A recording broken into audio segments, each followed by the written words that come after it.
Yark, how's it going, man? How you doing? Cool.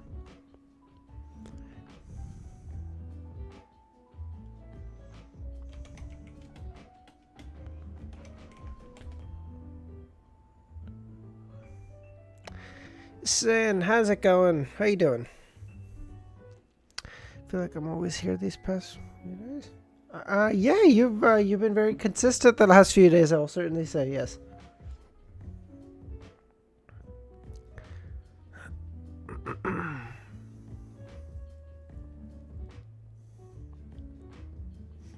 Pretty good, pretty good. I uh, I woke up not too long ago. Normally, I try to wake up. I don't know what time it is for you, but for me, it's 6 a.m. So generally, when I stream at this time, I try to wake up an hour earlier so I can get ready, have a decent breakfast, and then feel not quite as sleepy. But I I slept straight through my alarm this morning, so I woke up like 15 minutes ago. So I'm a little bit behind normally. Dr. Z, how's it going? How you doing today?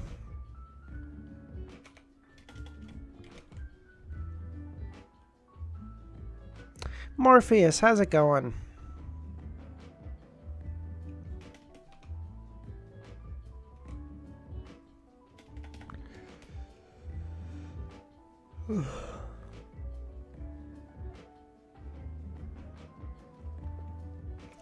Okay.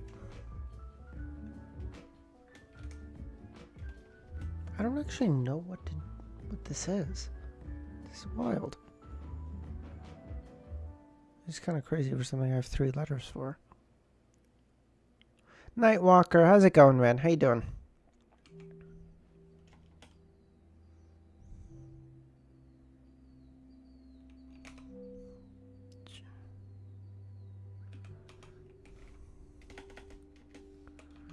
Goody.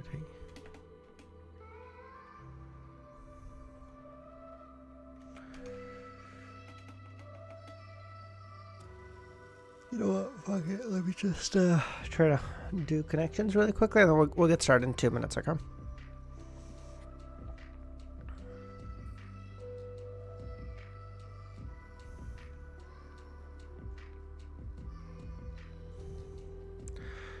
You slept through... Did he sleep through all of it? Because he streamed for something like 9 hours, which is... He is a fucking mad lad, dude. Oh my god.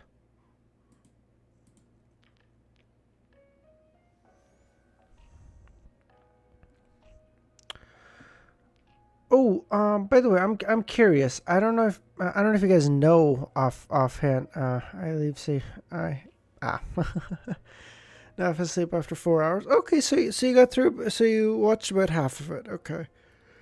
It's 2 a.m. for me at the end of Easy stream, so I just gave up and went to sleep. My god, yeah. I normally pop by to wish him a good stream and stuff, but I didn't. Sorry,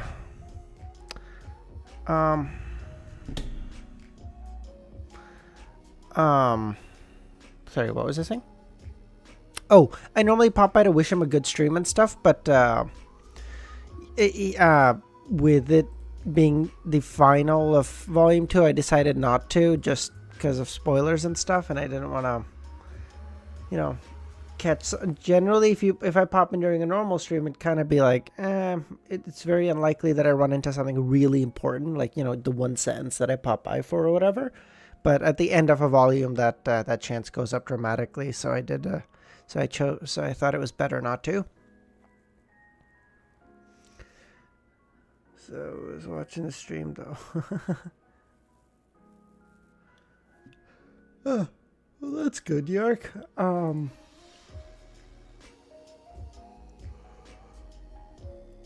right. Okay.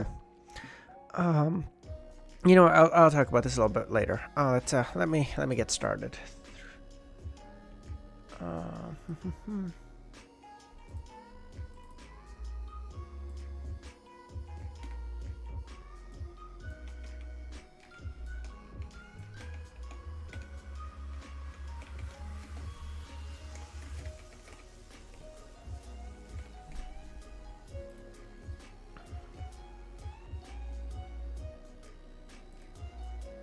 let me just get the music on,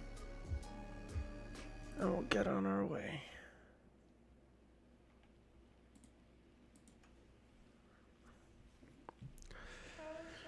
We're talking about dreams that I followed.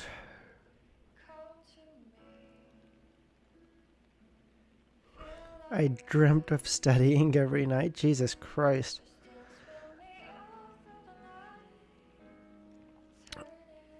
Okay. Hi, Loyola. How's it going? All right. 364. Cathedral of Serenity.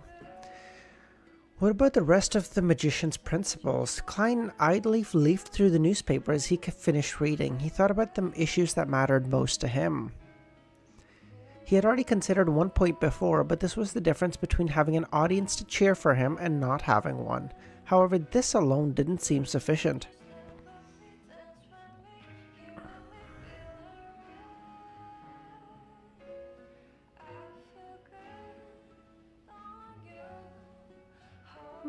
Oh, come on, Nightwalker. That was a one offhand comment. Don't take it to heart. I just kid around.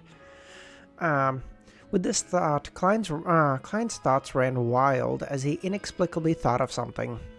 That sentence had thought 3 times in it. That's, When I was still a seer, being recognized and praised as a true fortune teller gave me the feeling of the process of digesting the potion faster and faster.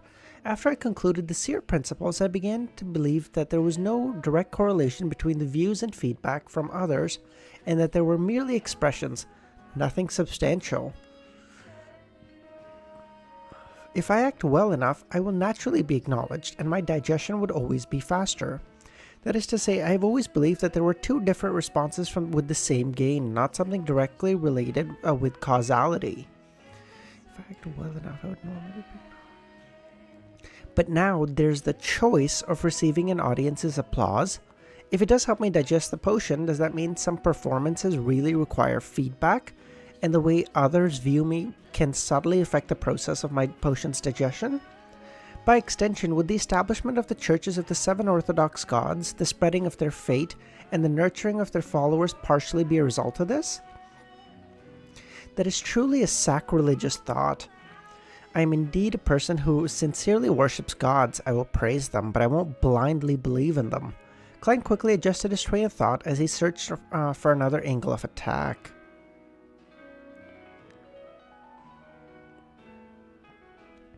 He repeatedly compared the subtle differences between seer, clown, and magician, and gradually he came up with an idea. In comparison, does a magician who needs to perform possess the need to take the initiative? Taking the initiative to perform instead of being passive like a seer or a clown? From the perspective of fate, it also fits. From a seer's irreverence of fate, a clown's characteristic of being teased by fate, with a substantial smile, and maintaining a magician who has the initiative to challenge fate, even if the result is nothing real or substantial, he will still receive the audience's applause from his deception. Klein nodded indiscernibly as he planned to make attempts in taking the initiative to perform. Where should I start? It should be something relatively less dangerous. I can consider the imprisonment of that vampire named Emilyn White by Father Utravsky. However, I need to confirm that this group of non-humans abide by the law and only ever engage in petty theft at the worst. Where do Emilyn's companions stay on the southern side of the bridge? I really can't remember.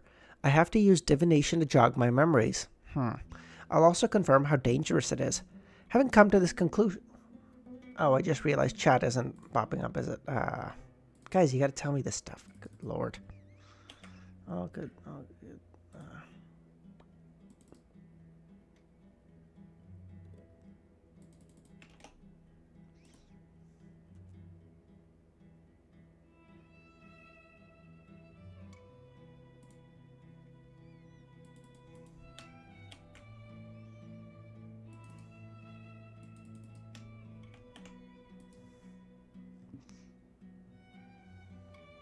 Okay, sorry about that.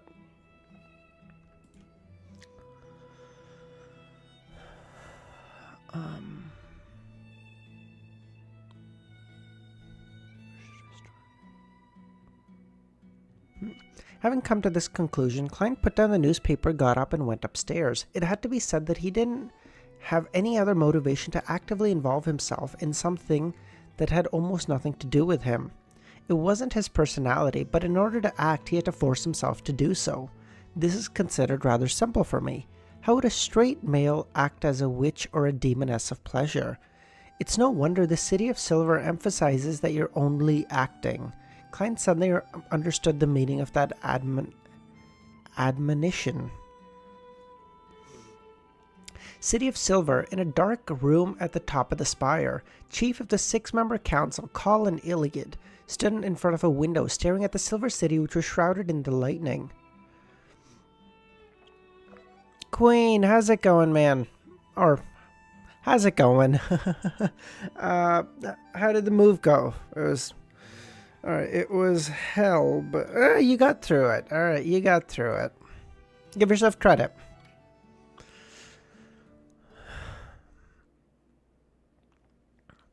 Those beams of light illuminated his disheveled hair, revealing his twisted and hideous old scars on his face, as well as the deep wrinkles on his face and worried eyes. After a period of time, Colin turned and looked at the dark corner. He said in a deep voice, "Find anything?" In the corner, a shadow stood up. It was pitch black and it shot towards the wall, twisting and whirling. Its voice carried the feeling of metal rubbing against metal. It was rather jarring to hear. After Derek Berg returned home, he showed no signs of abnormality, but there was no immediate need to deal with it. Colin nodded slightly and said, "What did he do?" "Oh yes, congrats on the new house, yes." With the help of the mystical item at the bottom of the spire, the rampager and the clone of the mysterious figure were eliminated. I have a little bit of, my nose is a little stuffy, but I'm not sick by any means. Is my voice coming out all nasally? I'm curious. I thought I was gonna get a... What the fuck, Sin? What did you just say here?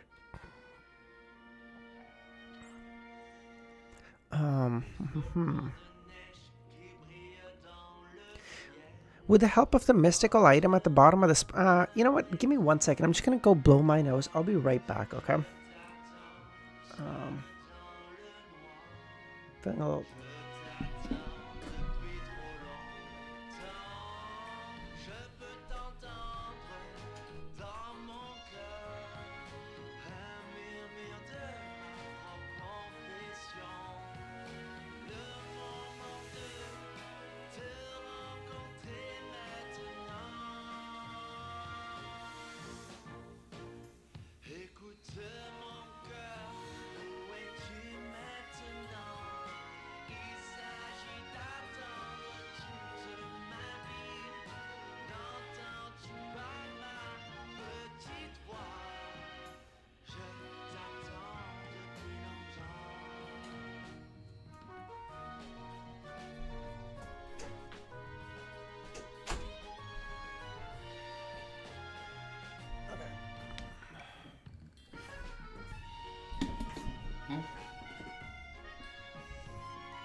Okay, sorry about that.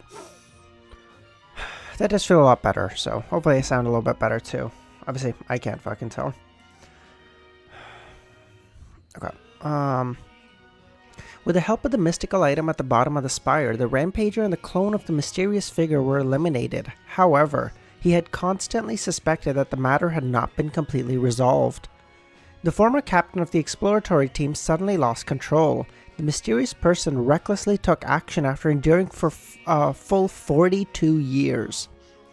Without any consideration for the traps or the consequences, all of this made Colin, who had killed and hunted many monsters, instinctively feel that something was amiss.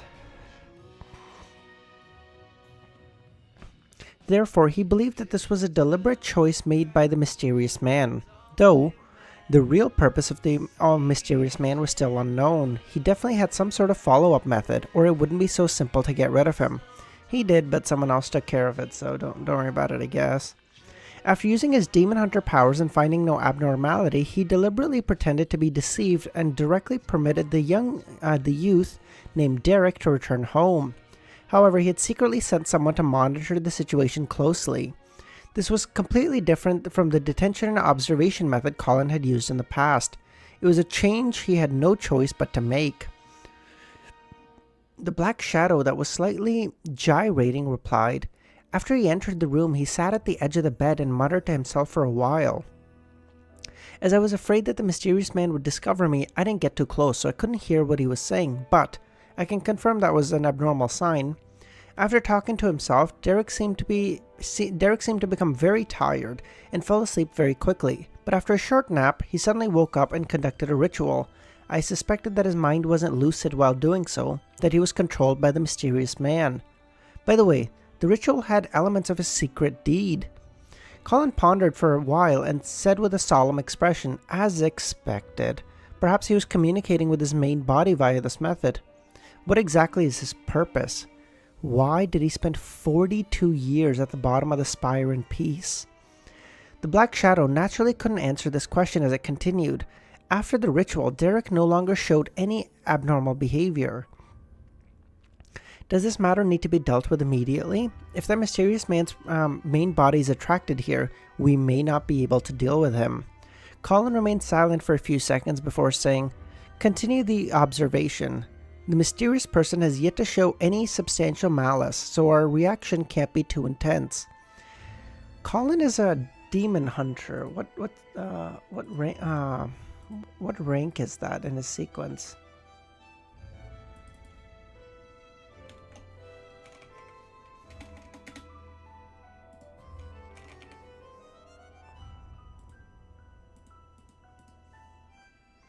Sequence 4. Whoa, so he's a demigod. Whoa. Good lord. Whoa. Is this the first confirmed demigod that we've heard this much from? I mean, other than Azek, I guess, but Azek's not confirmed. Yes, we can infer it that he's a demigod, but... Interesting.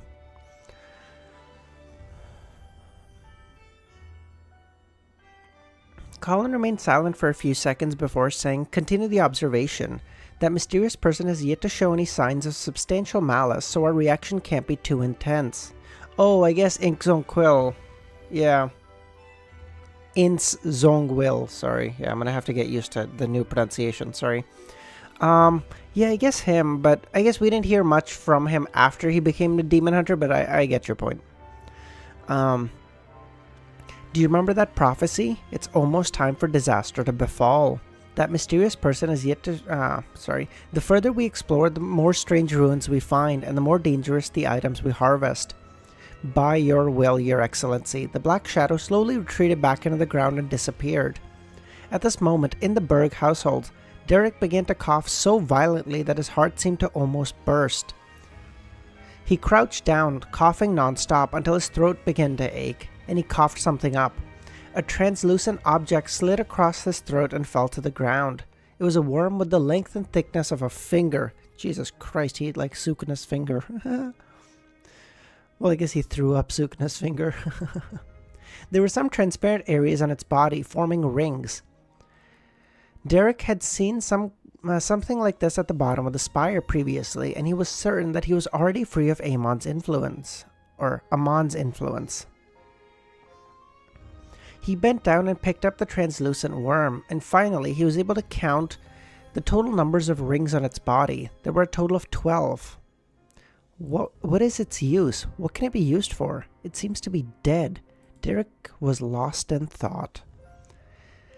Winter County, in the northern part of the Lone Kingdom, a black Gothic cathedral towered over the snow-covered mountains as it occupied a vast stretch of land.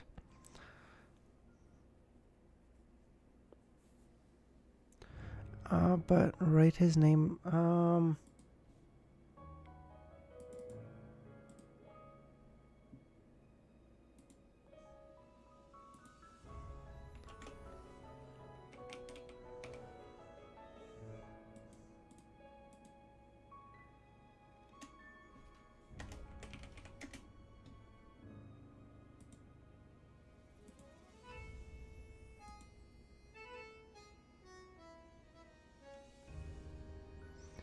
Sequence 4 of the Sleepless. Give me 1 second.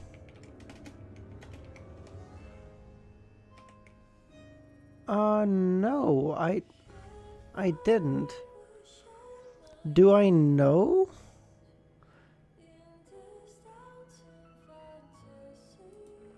Because do I know this?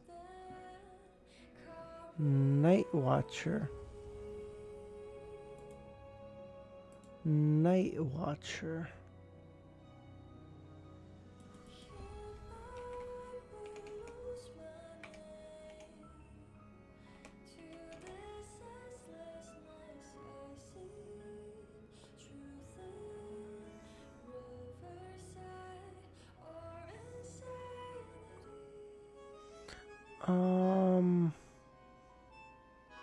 Give me a second, cause am I losing it? Cause I have Night Watcher written down, but I thought it was from the Corpse Collector pathway. I do have Night Watcher written down. Interesting. All right.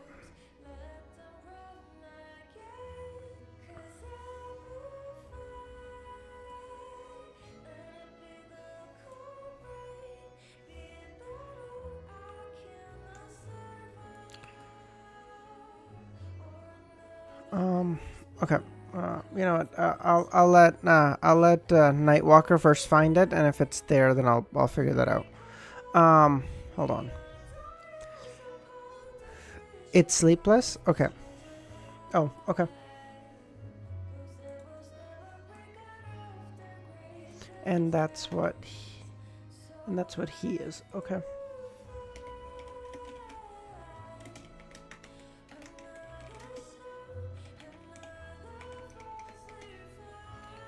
Okay. That's fine. Okay. Yes. Thank you guys. In front of it was a cliff, and its surrounding was a vast expanse of whiteness and with almost silence. With utmost silence. This was the Church of the Evernights headquarters, known as the Cathedral of Serenity.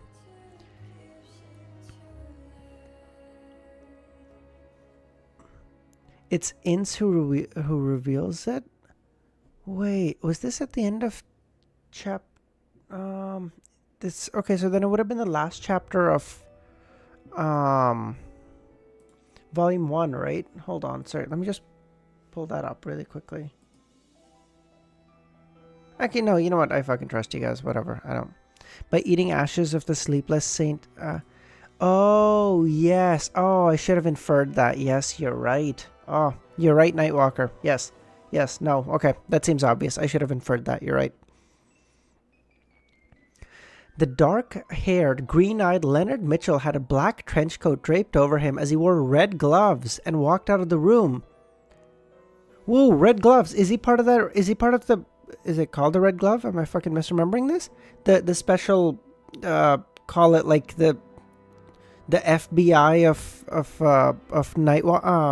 of Nighthawks? My boy is finally back. Oh, how I missed you, my darling. Having successfully advanced and stabilized himself, he hadn't been given the opportunity to participate in any operations yet, as well as some exercise and some so-called mysticism courses. After going around a corner, Leonard saw a staircase leading down. There, he saw Captain Dunn, with a pair of dark grey eyes and dressed in a black trench coat, and Klein Moretti, who exuded a bookish demeanor, standing there smiling, waiting. He tilted his head back inside. My memory's gotten worse. I've already forgotten that the two of you no longer exist. I wouldn't go that far, buddy. Leonard looked away and walked down the stairs to the first floor of the cathedral. He knocked on the door and entered a small room. There were chairs in that room, and some Nighthawks wearing red gloves sat around inside. Leonard found a seat at random and sat down, smiling as he chatted with his friends. After a while, the high-ranking deacon, Cresset Sesamir, the sword of the... I don't know, fucking... Yes. With his propped up collar covering his chin and lips, walked in, sat in the front row, and said to the crowd, "Today's class will inform you of things you need to pay attention to. As Red Gloves, you will travel to different places, and there's a high chance of encountering dangerous high-sequence beyonders." Oh, goddess, a sword. Yes, thank you, Dr. Z. "If their intent is obvious and they want to kill you, the only thing you can do is leave a trail behind so the subsequent investigators can find appropriate clues. The exact methods include whatever. But most of the time, high-sequence beyonders won't attack you directly. They will utilize you based on all sorts of factors. You must be alert enough not to be fooled. There are a few things that we have surmised." Sitting at the back, Leonard listened with a smile and great attentiveness. His target for revenge was a high-sequence beyonder. Casimir paused for 2 seconds and continued. "In the first case, some high-sequence beyonders will pretend to be hidden existences, using promises and hope to deceive you into reciting their corresponding description. In the second case, some high-sequence beyonders might be restrained in a sealed state. They will act as a mystical item that can help get you out of your predicament. For example, a magic lamp that can grant you 3 wishes, or a wishing pond." Oh, that's so cool. They canonically have genie lamps, but that's not what it is. Oh, that's cute. The third case for a high-sequence potion named Parasite. They will often claim that they have lost their bodies and can only survive together with your spirit body. They can only rely on you and will not harm you. They will give you knowledge, formulas, and all sorts of benefits, hoping that you can become powerful so that you can one day reconstruct his body or take revenge. In reality, the beyonders with parasites will only become nutrients for the parasite, thus prolonging the parasite's lifespan and condition. As Leonard listened, his smile faded. 365. A vampire with a unique hobby. Don't you mean sanguine? God, these racist bastards.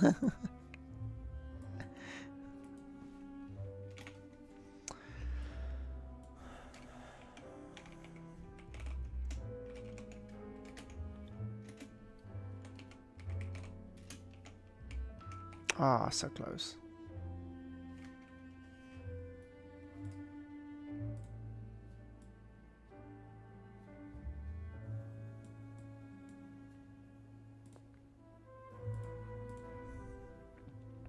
The Cathedral of Serenity looked particularly beautiful that night. It complemented the crimson moon high up in the sky that coldly illuminated the land. Leonard entered the single room, taking off his 2 red gloves and tossed them onto the wooden table. With a grim look, he sat in front of a patterned glass window, his back facing out as he bathed in the moonlight. After 10 seconds, he softly gritted his teeth and said, "So you're a parasite." Leonard's voice echoed faintly in his own ears, muffled by obvious anger, tension, a sense of loss and fear. In the blink of an eye, a slightly aged voice resounded in his mind. "You can say that." "Leonard, what the fuck did you do? Oh, you dumb... Oh, no."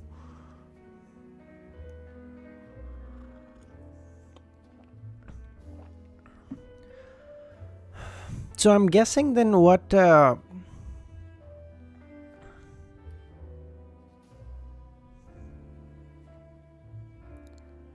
when you came up with the word parasite...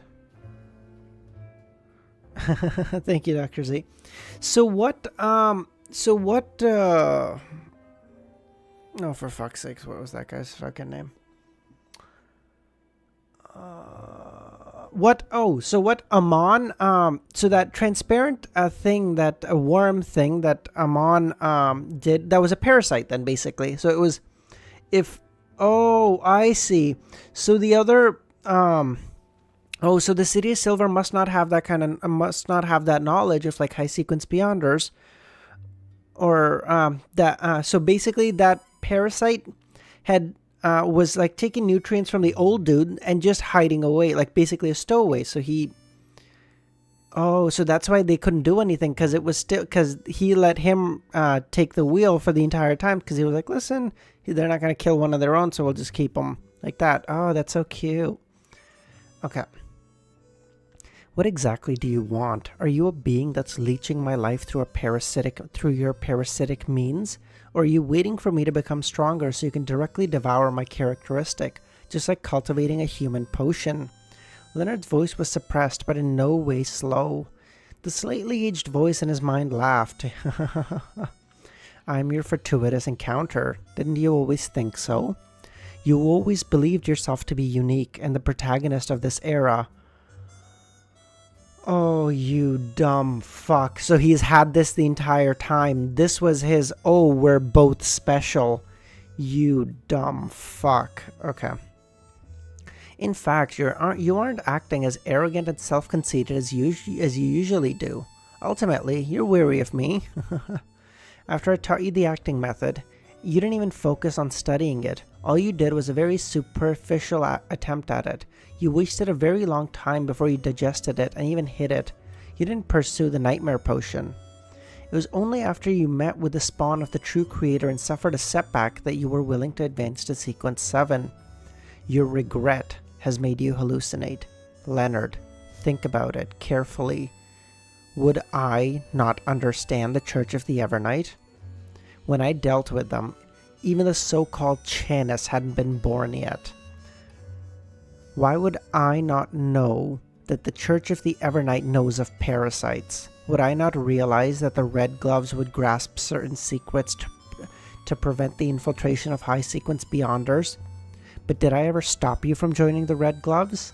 After a brief changes in expression, Leonard fell silent, saying nothing. The voice in his head laughed. Do you feel like you have aged faster than your real age? No, right? I can live for at least another 100 years. I am in no hurry to take over my host's life. As for your characteristic, we aren't even in a similar pathway that allows exchanging.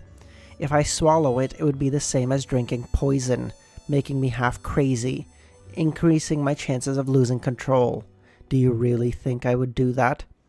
Evernight is grouped with Giant and Death, while my Beyonder's goal is that of the Apprentice and Seer. Oh, cool. Oh, that's really good information. Okay, we didn't know this before. Okay, so Evernight is grouped with Giant and Death. Okay. So Giant is the combat pathway, and Death is the corpse collector pathway. Okay.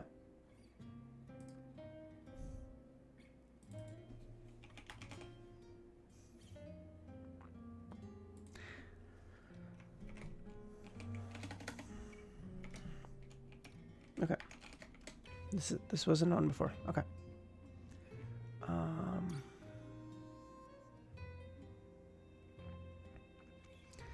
No. Sleepless, Corpse Collector, and Giant can be substituted. Okay, that was already known. Fuck this, God. Savant and Mystery Prior can be substituted for one another. Okay.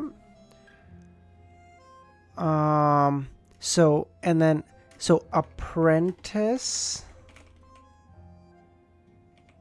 Apprentice and Seer can be substituted with one more addition, the pathway of Leonard's parasite. Okay, what pathway would his parasite be? Okay. Apprentice and Seer. Let me see what I know of the Apprentice pathway really quickly. I'm trying to see if there's some like similarities between them that I can try to induce some. Oh, Klein already believed this. Okay, so I kind of we vaguely had a notion. It's just a confirmation now. Okay, cool. Milosh, how's it going, man? Okay, Apprentice, Trickmaster, Astrologer, Traveler somewhere. Okay. Apprentice, Trickmaster, Astrologer.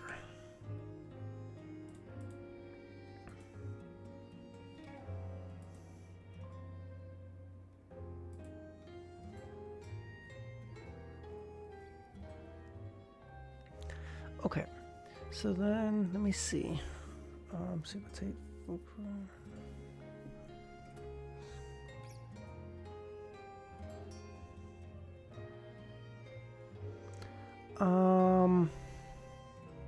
Okay, so sailor could be one.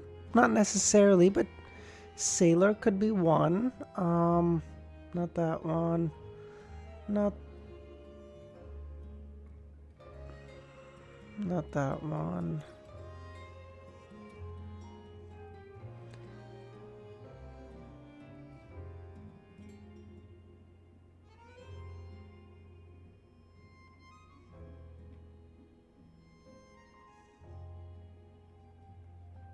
Sailor.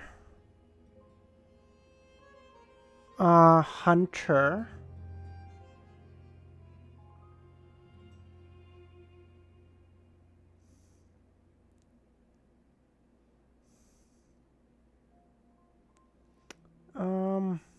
Yeah, so far I would guess sailor and hunter are probably my two guesses for which other one seer can be substituted with, but I don't know.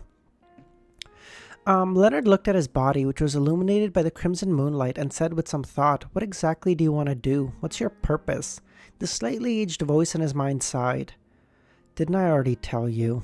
I've suffered tremendous damage, and I need a host to recover slowly. And I have to hide from a terrible enemy. The Nighthawks, the Church of the Evernight, is quite a good choice for a host."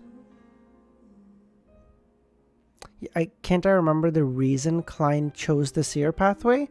The main reason Klein chose seer was because he read it in Roselle's diary. Because he read it in Roselle's diary that he was upset that he didn't choose seer in one of two other pathways. I can't remember which ones. Oh. Oh. Oh, I can't remember what other ones. Shit.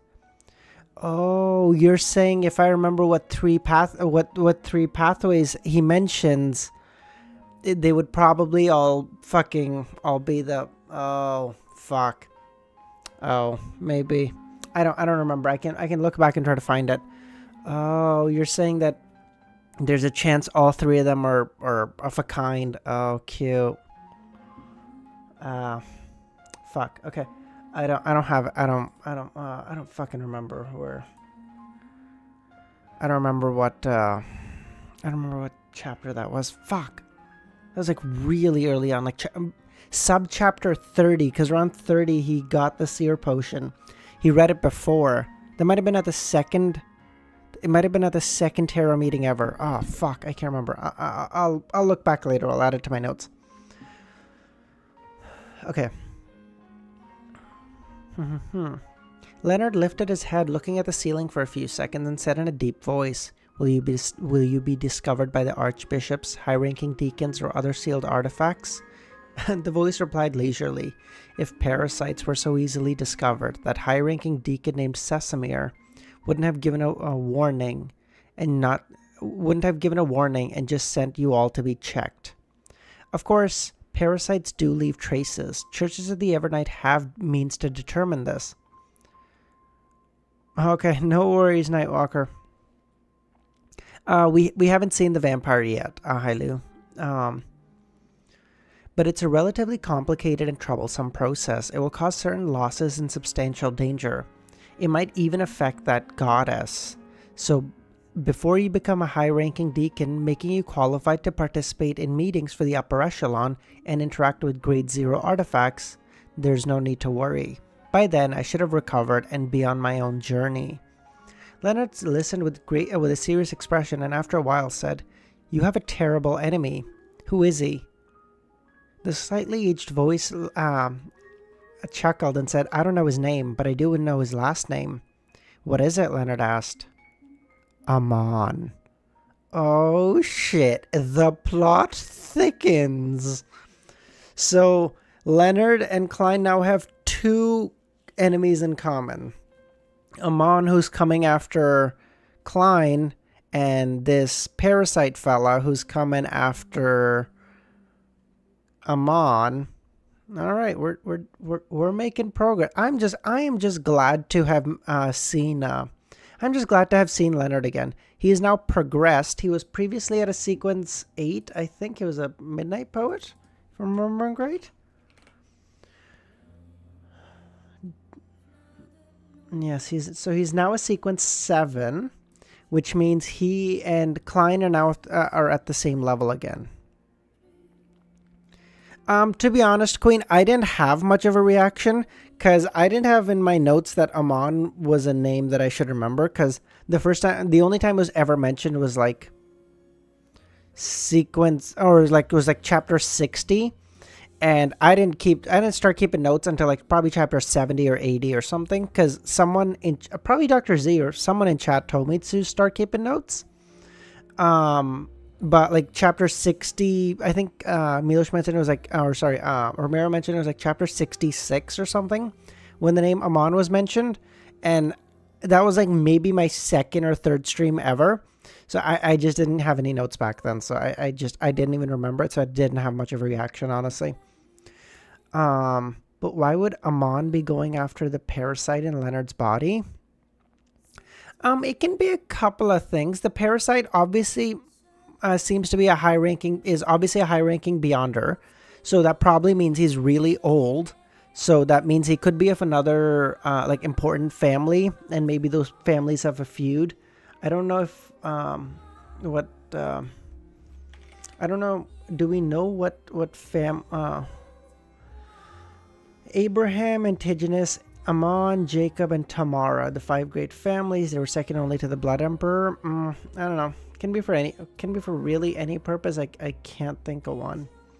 So it could be one of those 5. It could be it could be that he's part of one of those 4 great families, and then they have a feud or something. I honestly don't know. But this fella seems to. Oh no, never mind. Sorry, I was gonna say something really dumb. The area south of the bridge, 46 River Bay Avenue. The owners of the house were enjoying their dinner while they heard the tinkling of the doorbell. The only maid came to the door and through the peephole of the door's lock saw a policeman in a black and white checkered uniform. She opened the door and said, "Sir, is there anything I can do for you?" The cop was none other than the disguised Klein, who was attempting to take the initiative to perform. He was here to confirm that the partners of the vampire, Emilyn White, the ones living at 48 River Bay Avenue, and the people who entrusted Stewart with the mission were law-abiding monsters. Yes, law-abiding monsters. Although it doesn't sound right and sounds a little funny, it's how I would react with my true thoughts, Klein emphasized in his heart. A police uniform he wore wasn't a fake that he specially tailored. It was a product of ordinary clothes and hallucinatory effects. A magician had to do what a magician would do. Oh, that's actually really clever. I wouldn't have thought of that. Klein didn't monitor 48 River Bay because he believed that Emilyn White's companions had long since moved away. As a monster and non-humans, moving to another residence was the most basic thing to do after a comrade disappeared for several days. They had to suspect that Emilyn White was captured by Nighthawks, Punishers, or other official Beyonders. It was necessary to assume that he may be dead at any moment. Therefore, what Klein wanted to do was perform an investigation and conduct a survey. He maintained the arrogance of a low-ranking policeman towards an ordinary citizen. Without taking off his hat, he slightly raised his chin and said, "I have something to ask your master." The maid entered in a fluster and quickly brought out a man in his 30s wearing a thick shirt. "Officer, what would you like to ask me?" the man asked. Klein stood at the door and looked inside. "Do you know the resident of Unit 48? I do." The owner was stunned for a moment before asking, "What happened to them?" "They were involved with a case. You have to tell me everything you know," Klein said with a straight face. His face was also disguised, augmented with hallucinatory effects. It was to ensure that he looked distinct from the great detective Sherlock Moriarty. The male owner suddenly came to a realization. It's no wonder that they moved away so hurriedly more than a month ago. Most of the residents of the River Bay Avenue and neighborhood knew the Whites and their son. He was a handsome but eccentric young man. Mr. White is an excellent physician and is good at using all kinds of medicine and bloodletting therapy. Bloodletting therapy? Yes, although this has been regarded by many newspapers and magazines as old medical skill that had no effect, Anyone who received Mr. White's treatment were cured. However, Mr. White also said that, except for him, the other doctors who practice bloodletting therapies are quacks. Is he's just taking their blood? So I guess he was just taking their blood and then giving them some like vampire medicine or some bullshit probably. The bloodletting therapy is to accumulate food for themselves. The only thing that is useful was the medicine. This vampire family relied on bloodletting therapy to help treat patients while receiving food as compensation. If there weren't many patients, or if their blood was very unhealthy, they would consider going to a distant hospital to steal blood from a blood bag and drink it. For such monsters, they really are law-abiding.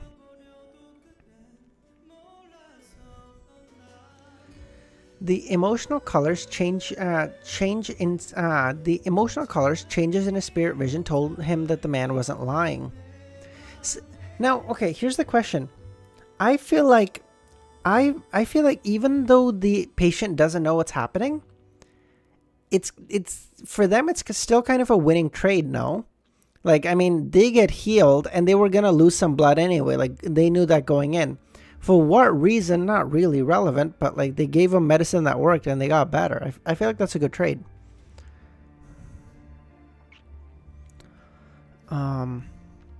Seeing that the police officer didn't refute him, the man continued, Mr. White and his wife are nice people. Although they can't cure anyone who's seriously ill, they're pretty good doctors for all the residents who live nearby. Was their child Emilyn involved in the case? That young man was too silent, as though he looked down on us. He was always hiding at home, and I have no idea what he was doing. Officer, are you hot? It's so cold outside. He probably just hides in the day and comes out at night. Klein wiped the sweat off his forehead and said, I've been walking around here all day because of this case. Oh, he's hot because of the sunburn, isn't he?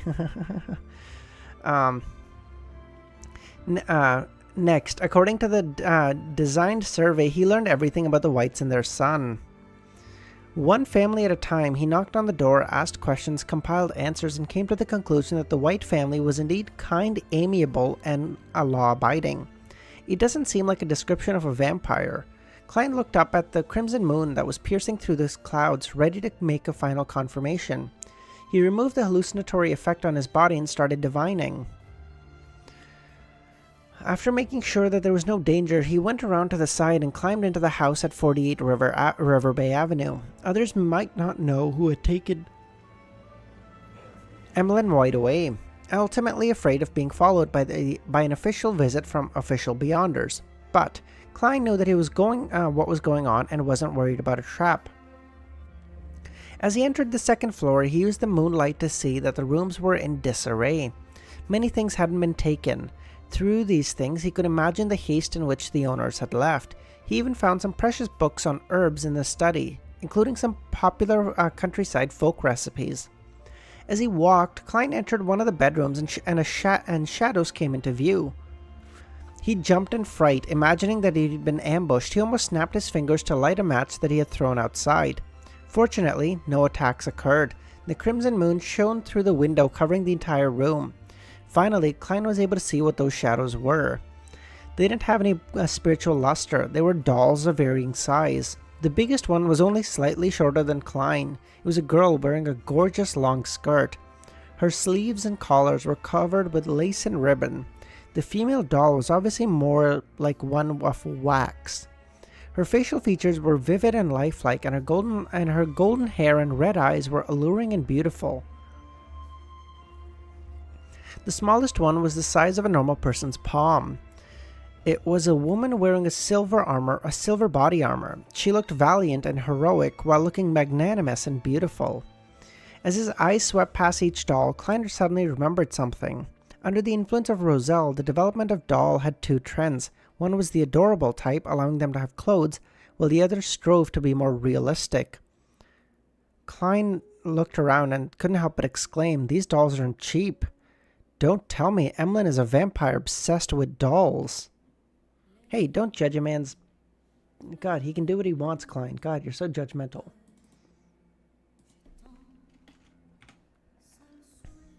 Dr. Z, if you say sanguine again, I'm going to lose it.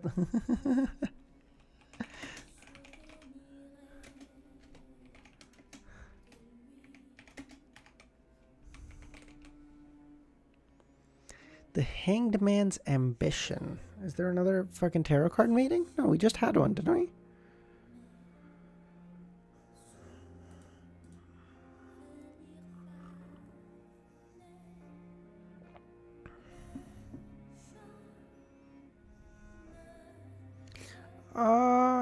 I don't think so, Milos, because I don't think Klein's ever seen him. He's only ever seen him through the, or heard him through the door, right? So I don't think so. Oh, I'm curious. Milos or someone else, I don't know. Whenever I get to the end of volume 2, how many chapters do you guys want me to read in one sitting? Like, what does that number look like? Fuck it, I can't do the 30 that Easy did. Okay, I can't do that. But give me a more realistic number. Give me a more realistic number of what that looks like. Is it like the same 15-ish chapters? Is it like 20? What does that look like? The Hanged Man's Ambition. Sanguine.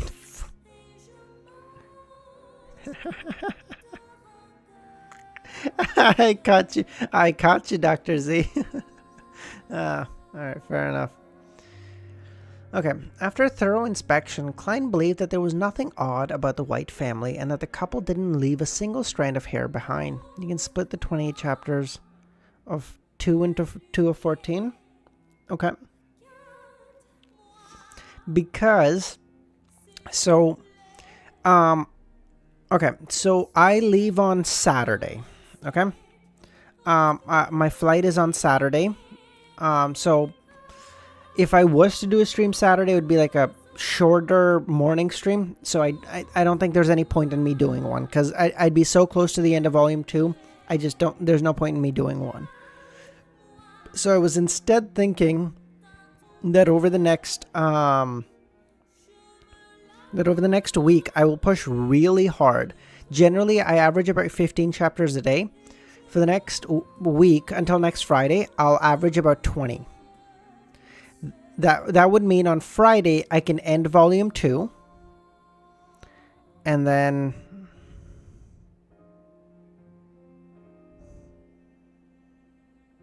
How about reading with normal speed and ignoring the end of volume and letting it slap us in the face? I can,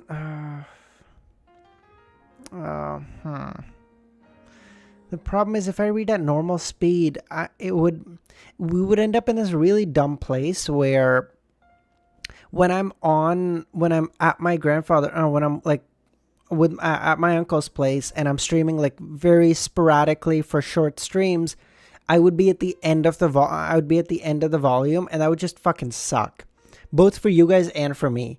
Like, I would fucking hate if I'm right at the end of volume and like something really cool happens and then I'm like, oh no, like I have to go. And then like we fucking leave it there. That would suck.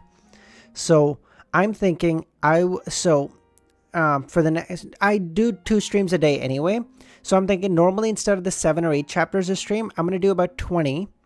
And then that way on Friday, I'll do those 28 chapters or whatever, and then just hammer it out. Would that work for you guys? Where the fuck was I? After a thorough inspection, Klein confirmed that there was nothing odd about the White family and that the couple didn't even leave a single strand of their hair behind. Apparently, to prevent anyone from tracking them down via divination, he returned to the bedroom filled with dolls, took 4 steps counterclockwise, and went above the grey fog, intending to use divination for a final confirmation.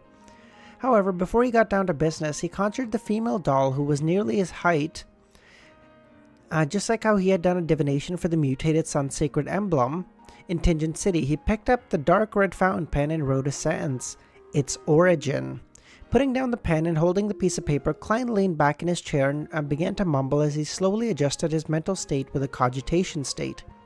After repeating it 7 times, his eyes turned dark and his eyelids drooped as he entered a deep slumber.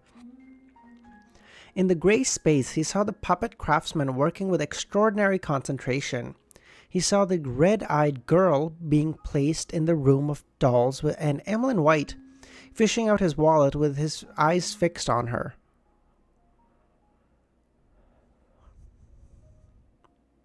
Queen, you can't say that. You can't say that. Oh my god. You're gonna... Oh god, you're gonna suffer.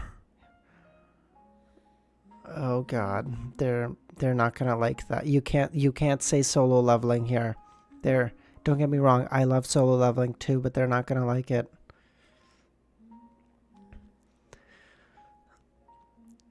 Finally, the scene stopped inside the bedroom where Klein was presently located. The proud vampire, Emilyn White, with his hair combed back diagonally, looked handsome but slightly delicate. He sat at the edge of the bed and looked at the doll affectionately, along with the other dolls of different sizes. He truly is a fanatic of dolls. Klein opened his eyes and face-palmed. Soon after, he waved his hand, causing the puppet that he conjured to vanish from the space above the grey fog. When he was done, he picked up his fountain pen and wrote another statement. Scenes of death in the last 10 years in 48 River Bay. Yeah, I enjoy. Yeah, me too, Queen. I love it. I finished the manhwa. I love the anime, but man, these people give you shit for it. God. According to the statements from the residents, the White family had been there for no more than 10 years, so Klein made a lock onto a specific area. And he believed that if the White family were just superficially good monsters who were actually making disappearance cases all the times in order to suck warm, delicious blood, then it was impossible not to have any happen at home. In the period as long as 10 years, there would at least be a few incidents as long as they didn't stop. I don't know. It seems like the people in this community don't understand that like every show doesn't need to be like a mental exercise in depth and world building. It can just be mindless good action that works. But hey, I mean, yeah. After carefully checking the divination statement, Klein recited it and entered cogitation, rapidly falling into dreams. In the dusky world, his vision was sometimes pitch black, sometimes dotted with snowflakes, and sometimes splintered. However, no scenes appeared. This was the result of the divination. Nothing.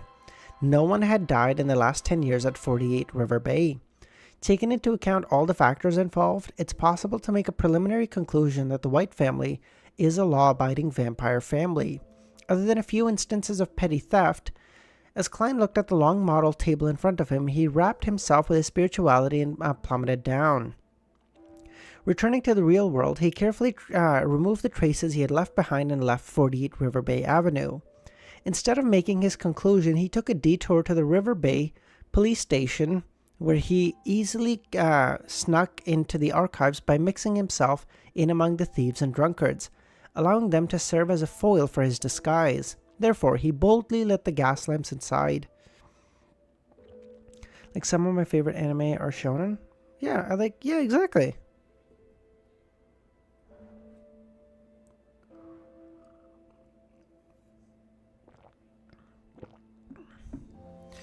Wait, what do you...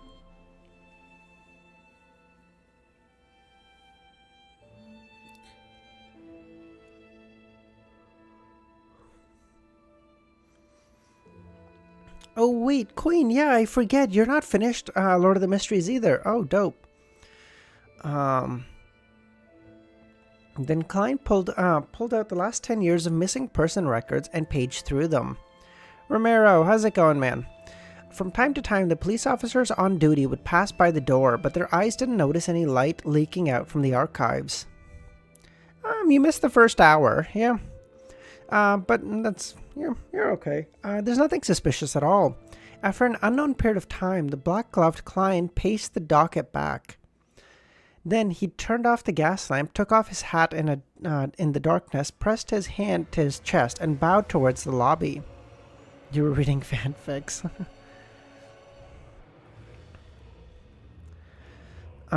On his way back to Minsk Street, Klein took a shower, changed his clothes, and sat down at his desk. He spread out the map of background that he had bought on the steam locomotive.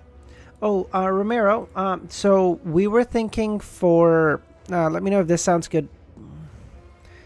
And yeah, exactly. We can just do that.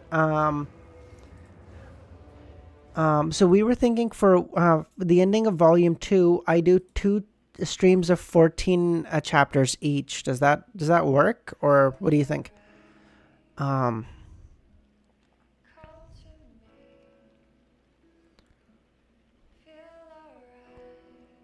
the first thing he did was find Rose Street, which was the south side of the bridge where the Harvest Church was located. This was where Father Utravsky was the bishop of the cathedral, and Emilyn White imprisoned his basement. Okay, so the ending of volume 3 is 483, I think, minus 28. So 455. So I need to be at 455 by the end of Thursday. Okay, dope. We can do that.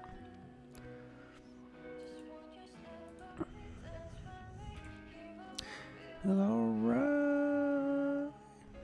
Yes, you can send more Leonard art now. I saw him as a red glove. I think it's okay. Never mind. Okay. Soon after, Klein's gaze moved as he familiarized himself with the names and layout of the surrounding streets. A performance can't be done too hastily or with an excessive thirst for success. One has to slowly immerse the audience into the act. Klein whispered, unfolding a piece of paper and lowering his pen. Dear Detective Stewart, I wonder if you found Emilyn White. I've been keeping an eye out for you, and one of my informants told me that he saw a man like this on Tuteve Street in the area of the south of the bridge. Of course, he simply said that the person looked similar to the man in the portrait. Putting down his pen, Klein folded the letter neatly, stuffing it into an envelope, and affixed a black stamp worth a penny. Above the vast, boundless Sonia Sea, with undulating waves churning beneath it, the Blue Avenger advanced forward steadily without any signs of shaking. Alger Wilson sat in the captain's cabin with a brass sextant in his hand, but his eyes were closed. Without a sound, he smiled. I've finally digested it. Oh shit, Alger's gonna be sequence 6 soon, isn't he? Alger opened his eyes and raised his hands, causing his surroundings to glow with a azure light. The azure light intersected and turned into a huge wave that swept forward. Alger pressed his hands together, and the wave disintegrated, turning into countless raindrops that fell onto the deck. After nearly 4 months, the seafarer potion had been fully digested. During this time, not only had he spent a long time wandering the sea, completing all the missions assigned to him by the church, but he also deliberately sought out new sea routes and sought out undiscovered islands. After a few setbacks, he was finally met with success.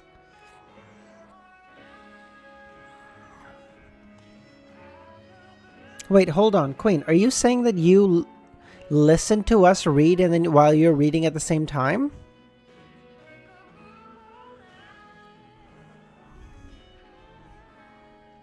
This in turn led to the digestion of the potion, allowing him to figure out his principles as a seafarer. The core principles... Jesus, okay, well, you're better than me, because I can't talk and read or I can't hear and read at the same time. It's like I get too zoned in on one or the other. If I'm focused on the reading, then I won't hear, or if I'm focused on the hearing, then my eyes will dart across, but I'm not fucking intaking anything. But it helps my ADHD.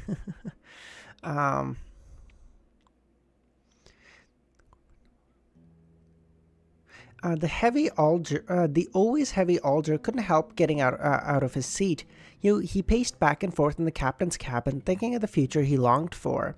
After obtaining the potion for the Sequence 6 Wind Blast and finding the corresponding Beyonder ingredients, he would hide his advancement to Sequence 6 from the church.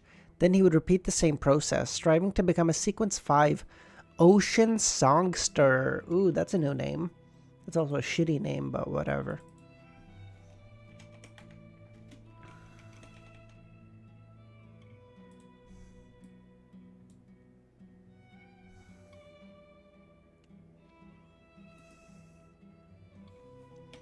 Five. Ocean Songster. Okay, am I losing it, or does Ocean Songster kind of sound like it would be like a JoJo stand?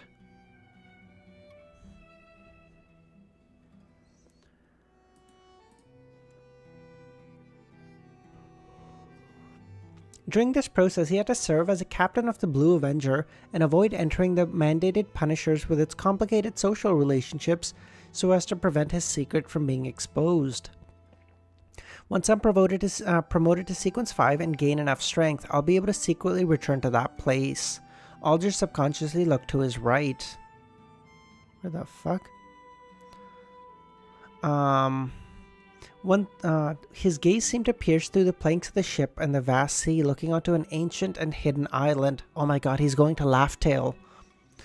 Alger wasn't worried about his future advancement within the church. Once he fulfilled his wishes, he would be able to fully focus on seeking a higher position in the church. At that time, he would disguise himself as a Sequence 7 despite being a Sequence 5 and drink another Wind Blessed.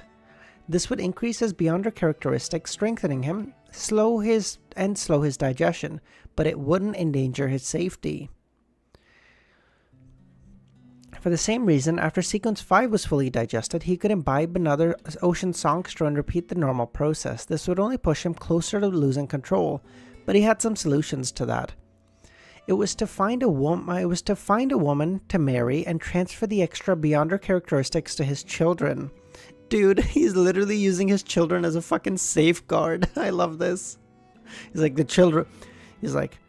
child must not be an obstacle. After doing this, I'll be able to move closer to the level of a cardinal and approach to the level of a high sequence Beyonder. This is my chance in such an era. In his mind, Alger had already sketched out the image of himself wearing the robe of a cardinal as he occupied a high position in the church and had many mandated Punishers under his control. After being intoxicated for a moment, he withdrew his gaze and regained his senses. What follows will increase in difficulty with each step. Fortunately, I have the Tarot Club and Mr. Fool. Although there are dangers underlying it as well, any path to improving myself will involve risks. I have to try to gather Mr. Roselle's diary pages as soon as possible. I should grab the chance to raise a question and understand that card beside Mr. Fool. To understand what that card beside Mr. Fool is. The one which only shows its back. It wasn't there previously. Card. Roselle's diary. Could the item be what I'm thinking of? Alder's eyes narrowed as his pupils constricted.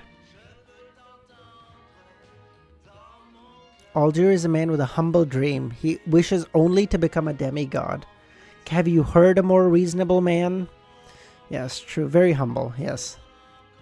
Child, you saved my life and sanity. Oh, it's Alder talking to a seafarer child. Yeah, he's like, child, we got lucky. I'm still so curious. Okay, this might be like super niche and it might not be important. But like, I'm still so curious who that lady was who almost stopped Klein's robbery at the museum. Like the lady who almost stopped him trying to get the bookmark. I'm so curious. We didn't hear anything about her. And I feel like the last time this happened, maybe not quite as subtle, but like the only other time I remember this happening in Sequence 1 was in Ink Song Will. Like, I feel like she's gonna be really important because it feels, I'll know, like, oh, for fuck's sakes. Because like normally when a person is introduced, we kind of know something about them right away. But like the only time I can remember in Volume 1 that we heard of someone and then didn't hear anything about her or anything about them was like Ink Song Will. Ins Zong Will. Sorry, fuck. It's gonna take me a second to get used to the new pronunciation.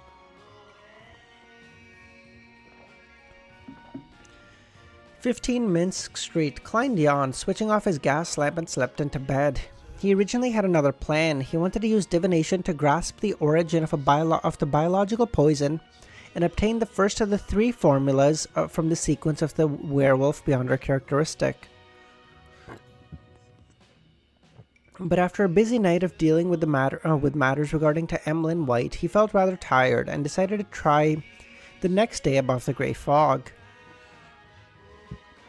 Just as he lay down and closed his eyes, Klein suddenly felt something was wrong. This was the spiritual intuition of a seer.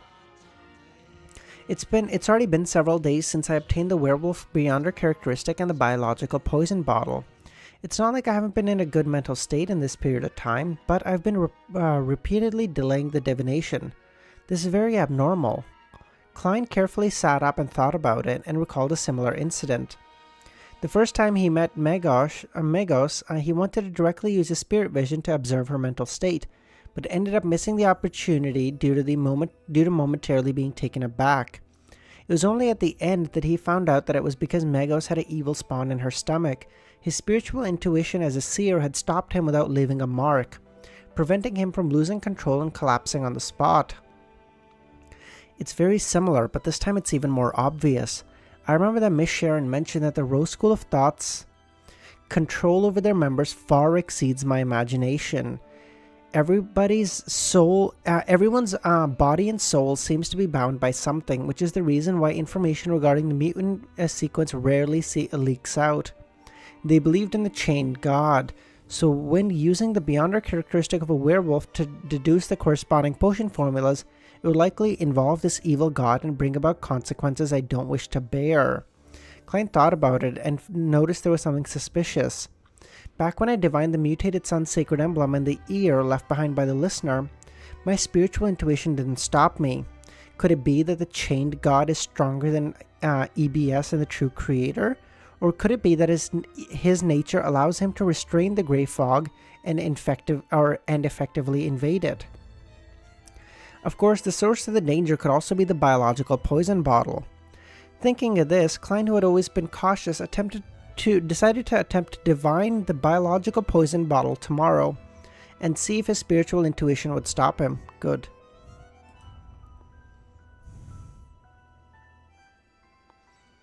Int is not cool enough to match my husband Eisen. You know what, Queen? This is why I've always liked you, okay? The fact that you have Yoruichi as your profile pic, it's an immediate 10 out of 10 from me, okay?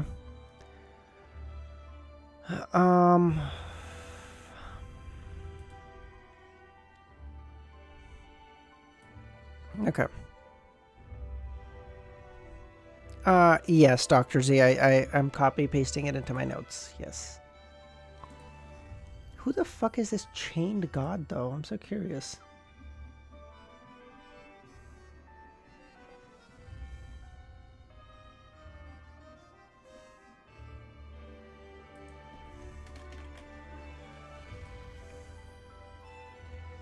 As I understand it, Klein once said that the true creator is stronger than EBS, right?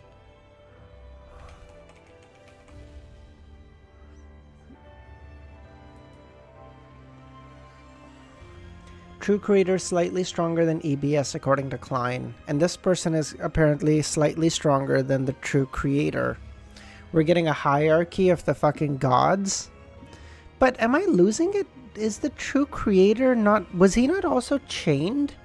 Am I losing it? Was he not chained on the cross or whatever? I feel like that's true.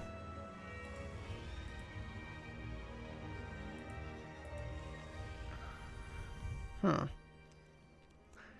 367. Could they be the same god? Maybe. Man, this whole god situation is fucking complicated as fuck.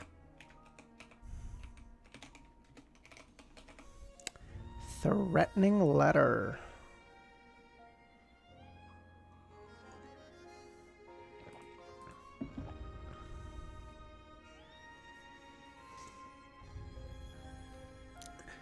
Tuesday morning. The weather remained as cold as it usually was this season.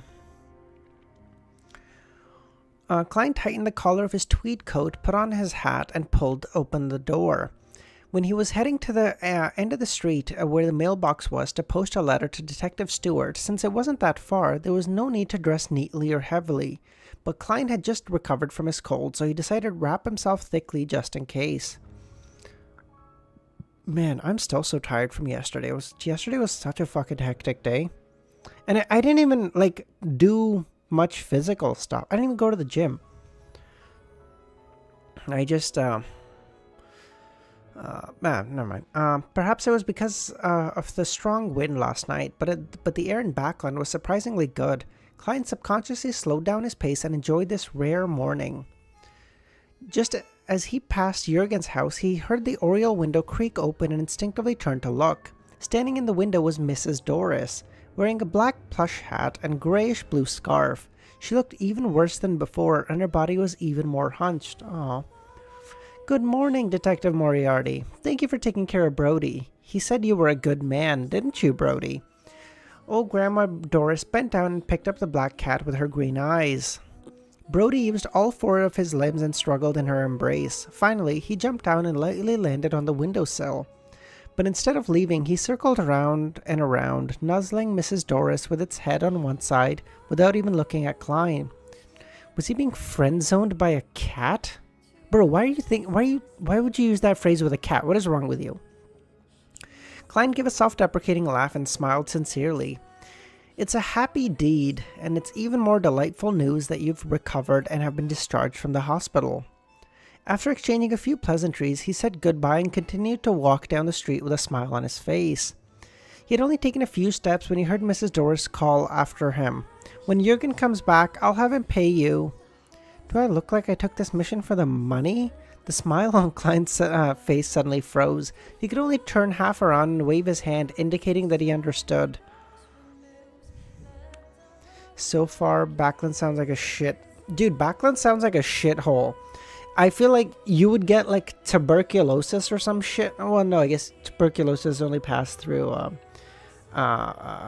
swap of bodily fluids. I don't know. You'd get like the black lung or some bullshit just living in this place, man. What the fuck?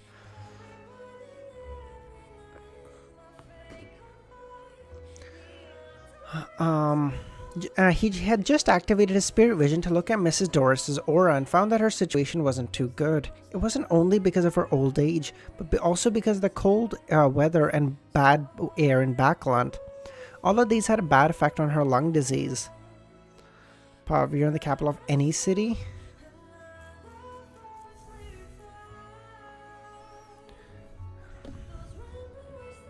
Mrs. Doris should be able to make it through this late autumn and winter, but it'll be hard to say for the next one, or the next, or the one after.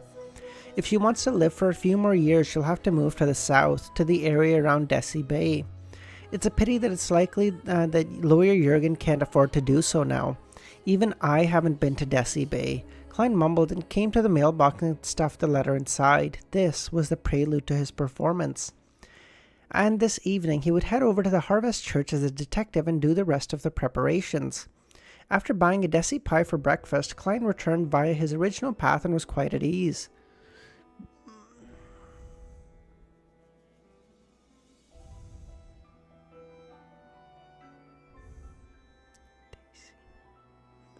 Wait, Romero, are you saying it's Daisy and not Desi? Like pronunciation-wise? Before he got close to the house, he saw an elegantly decorated carriage parked outside. 2 ladies in black hats and a ribbon were anxiously pulling on his doorbell. No, you're right. No, it's Desi. Oh, okay.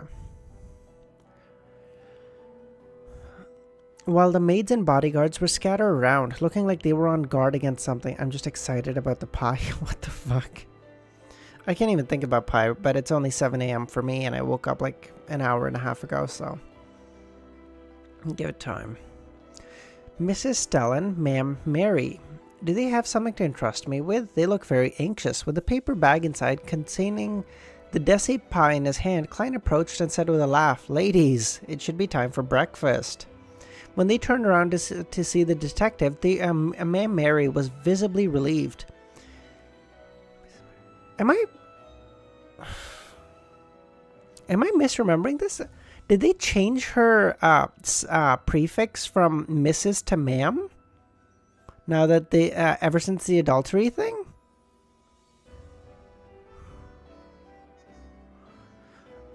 Mr. Detective, you have to help me. Klein's spirit vision there was nothing fake about Klein's spirit vision. There was nothing fake about her anxiety, nervousness, and fear. Therefore, he nodded his head and said, "Let's talk inside." As he spoke, he glanced at his landlady, Stellan, and noticed that her condition was entirely different from the past few days. She was very low, dejected, as though she wasn't interested in anything. Wait, is this because of what Audrey said? Is she still fucked up 2 days after? Oh my god. What happened to her? Although his landlady liked to show off a little, she was someone who loved life. Klein took out his key and opened the door. After entering, before she could sit still, Ma'am Mary impatiently said, "Detective Moriarty, I received a threatening letter." Threatening letter? Klein put down the Desi pie, clasped his hands, and said, "What does the letter say?" Oh god, I'm like sliding down more and more. Well, that 450-pound hound, Jesus Christ. But also, Audrey said, like, oh yeah, like a trained hound costs anywhere between like 450 and 700. So that's like a year. That's like 5 quarters or like 2 years worth of fucking salary for her husband. She just crashed out, dude. Ma'am Mary glanced sideways at Mrs. Stellan, and seeing that she wasn't quite as active as usual. She said after some deliberation, "The letter told me to handle all the smoke of the factory impartially when I carry out the atmospheric pollution investigation and to acknowledge their contributions. Or else I would end up like the doll that came with the letter. The doll's head was ripped off and its arms and legs were broken." Wait, what? The letter asked me to... Fuck. That letter asked me to handle the smoke of this factory impartially when I carry out the investigation and to acknowledge their contributions. Ma'am Mary seemed to recall the feeling when she opened the letter, and she said with a trembling voice, "This is the first time I've encountered something like this. I don't know if it'll become reality or not. I don't know that I would have to experience such cases. When I became a member of the Investigation Council, I didn't know."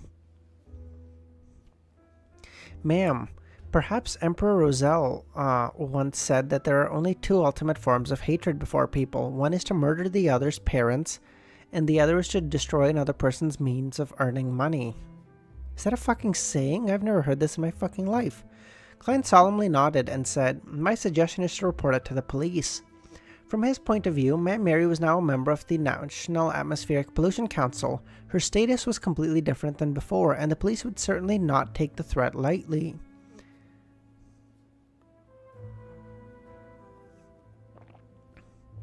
Indubitably, yes. No, she is a great landlady, yeah. Moreover, this involved the development of a governmental policy and wasn't ordinary matters. So there was a high probability the police department would hand the case over to the Churches Beyond Our organization to solve it as soon as possible. Based on Ma'am Mary's status as a follower of the goddess, the Nighthawks was an inevitable choice. This way, even if Klein wanted a share of the reward, he didn't want to involve himself with it. "I've already done so, but it doesn't reassure me. Do you know what they said?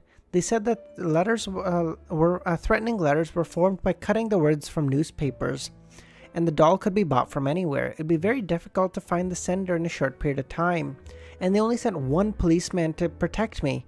God, this is how they treat a helpless citizen's cry for help? Detective Moriarty, I believe you can help me, not only because of your performance from that matter, but also because of Mike's approval, Aaron's praise, and Talam's extolment." What the actual fuck does extolment mean? Expression of approval and commendation. Cool. "And I know you made great contributions in that serial murder case. Don't worry. I will pay you well enough. Your words make me happy, but something doesn't seem right. Unless the police have already been bribed, they would probably transfer the case to the Nighthawks, and with beyond our means, such as divination should be available. It would be impossible for the letter to be made up from a newspaper to avoid detection. The sender would have either already been caught or they would have means to interfere with divination. The latter would only lead to a formal and large-scale intervention by the Nighthawks. No matter what the situation is, it will always be different from how the situation is handled now. Klein didn't answer Mary right away, but he carefully analyzed the abnormality of this matter. The living room suddenly became unusually quiet. The feeling of silence made Mary and Stellan somewhat uncomfortable for some reason. At some points in time, Klein fished out a coin and made it bounce and roll between his fingers as though it was a habit of his to focus his thoughts. Suddenly, the coin flew up and landed steadily on the palm of his hands. Klein was surprised. He was divining whether this matter involved danger or not, but it turned out to have none. If such a threat really does exist, even if the sender doesn't have considerable abilities, it would still result in a certain amount of danger. It's impossible to have none. Or is it just a simple threat? Klein suddenly thought of another possibility as he smiled and said, "Ma'am, you don't have to worry. You can go back to your house in peace. If someone comes to discuss this with you in the next 2 days, if someone comes to you in the next 2 days to discuss the public issue so as to make it public, what the fuck? If someone comes to you in the next 2 days to discuss this issue to make it public, allowing the citizens to know the true natures of those factory owners in order to incite anger among the public, then you will be fine." The possibility which Klein had just thought of was that the threat was a trap set up by the council so as to incite the public to use their anger, allowing the atmospheric pollution investigation to be carried out smoothly and lead to a subsequent bill which would benefit them. Why do you say that? Mary asked. "That's what I've deduced." "And what if your claim doesn't happen in 2 days?" "Then I will provide protection. In any case, there's no danger," he added inwardly. After confirming and sending off Mary, he went above the Grey Fog to confirm the matter and got the same result. By then, his pie had turned cold. Mary returned home with some apprehension and unease, wondering if she should invite Stellan to stay over for the next few days. See, this is where he's kind of stupid, okay? This is where he's kind of stupid. I would have said, "I will absolutely protect you, but I need a payment of like £100 and then just scamazed her. Who gives a shit? What are you hassling yourself for?" Yes, I'm a bad person. Don't judge me. Well, no, you can judge me. I don't care. I'm a bad person. Who cares? Mary returned home with some apprehension and unease, wondering if she would invite Stellan to stay over for the next few days. At that moment, her housekeeper informed that the eldest son of Earl Hall, the chief secretary of the National Atmospheric Pollution Council, Hibbert Hall, was here. Both of them entered the living room before Mary could even open her mouth. The handsome blonde gentleman spoke first. Mary, I've heard what happened to you. It's a disgrace to Backlund and to the whole kingdom. I'm deeply sorry. Don't worry, everyone in the committee will stand with you. Thank you for your concern, Mary responded. After a moment of consideration, Hibbert Hall said, "Ma'am, I wish to get a reporter to interview you regarding this incident. I want to tell everyone about what happened to you and how despicable this act is. I want to let everyone know how outrageous those people who have contaminated Backlund's air are. There's no sign of repentance. Please agree to my request." Yes, this. It's exactly as Detective Moriarty described. Mary was at a loss for words. After breakfast, Klein rested for a while. Since he had nothing better to do, he went above the Grey Fog to prepare a divination of the biological poison bottle. This time, he didn't delay it at all. Not the confirmed racist one? Wait, Romero, are you saying he's an unconfirmed racist? What does that mean? That's like the wildest way to... Can't you just say he's not racist? No, he's the... not the confirmed racist. Well, everyone is a non-confirmed racist. What does that sentence mean?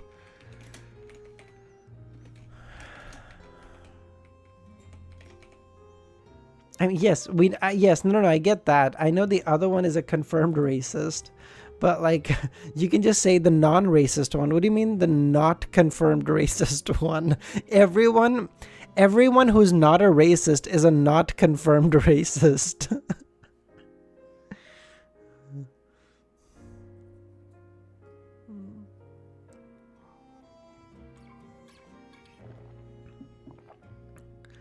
No, I'm confirmed racist against Ramiro. Wait, hold on. Nightwalker, you're both Indian, no? How does that work?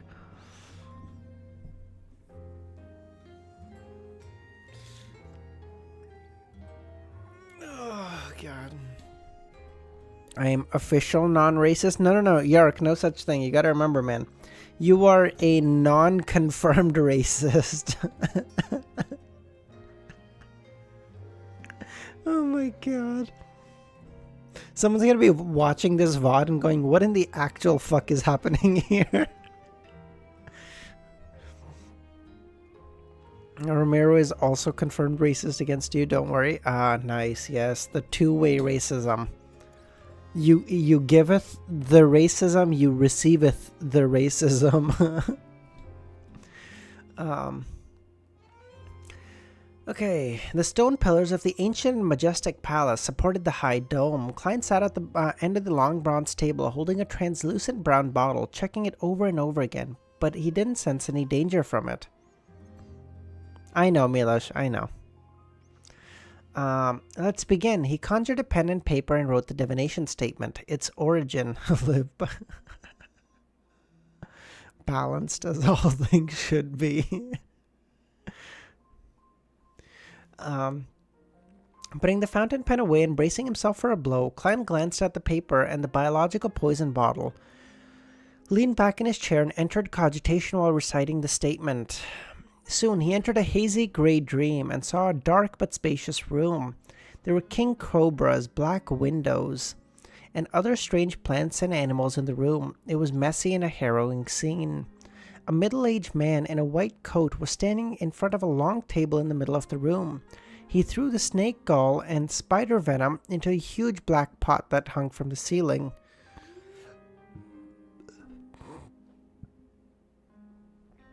What the fuck is this guy doing?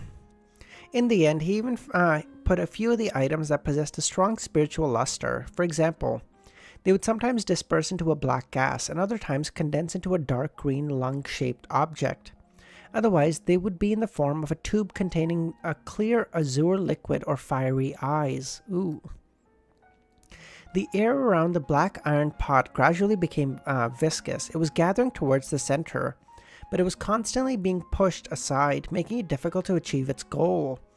When the white-robed, middle-aged man saw this scene, his brow slowly creased. His expression looked slightly anxious. He flipped through the black notebook by the side, gritted his teeth, and used a silver ritual dagger to slice open his wrist. Can I guess the pathway of the biological poison bottle? Planter, I guess? Last time I called this guy the non-racist brother, you told me that I should assume he wasn't capable of being racist. That doesn't sound like me.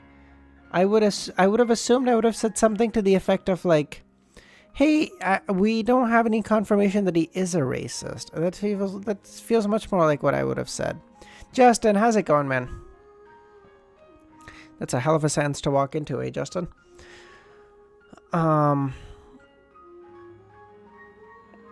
The air around the black iron pot gradually became... Well, I don't know. It seems like...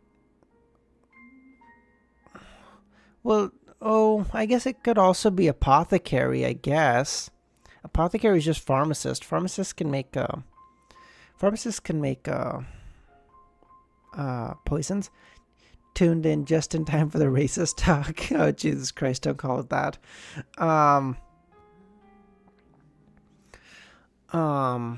It could be apothecary or planter, I guess. Either one of those two. Kind of feels like the type of shit that they do.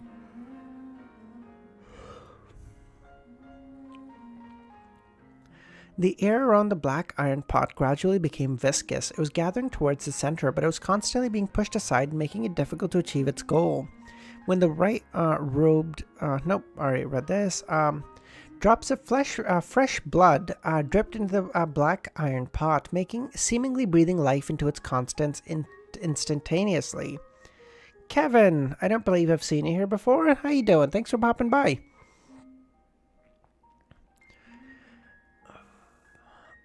breathing life into its contents instantly. A terrifying suction force suddenly erupted, sucking in all the viscous air around it. The scarlet blood, which had yet to leave its wrist, was fully sucked in.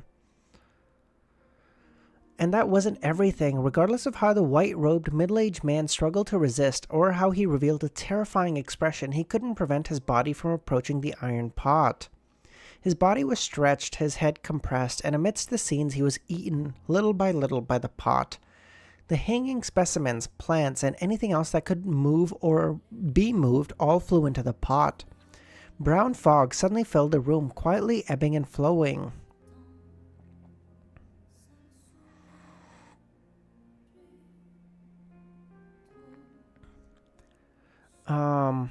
By the time it was all over, the room was empty except for the brown, translucent bottle lying in the middle of the clearing. The scene quickly faded away and the dream world shattered. Klein opened his eyes and said, "So this biological poison is a product of the death-seeking experiment. I thought it was a Beyonder characteristic left behind by some Beyonder. If that were the case, I would be able to divine a formula."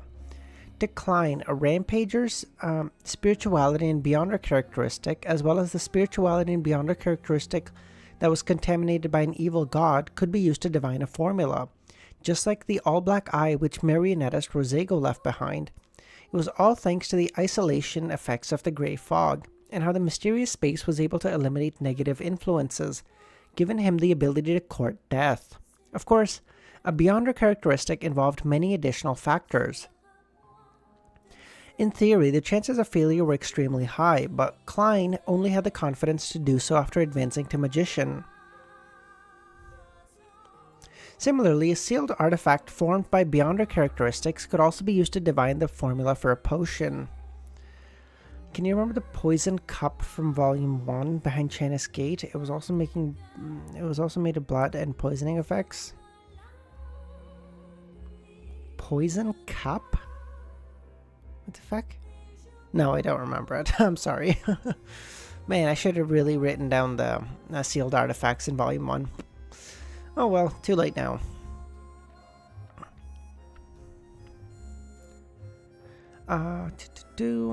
However, if they were mainly ingredients, then through the production processes and the dangerous experiments done by an artisan or other Beyonders, turning them into mystical items, then Klein's divination would be useless at the current state. Even with the enhancement effect provided by the mysterious space above the grey fog, it was useless. You even planned on killing Megos. Oh, yes, Dr. Z. I remember it now. Oh, I see. Yes, that makes people want to drink it. Oh, yes, I do remember this. Oh my god. Oh, yeah, I said put it in front of Megos and then the pregnancy cravings would get her. Oh, fuck. Dude, I still think that was a great plan.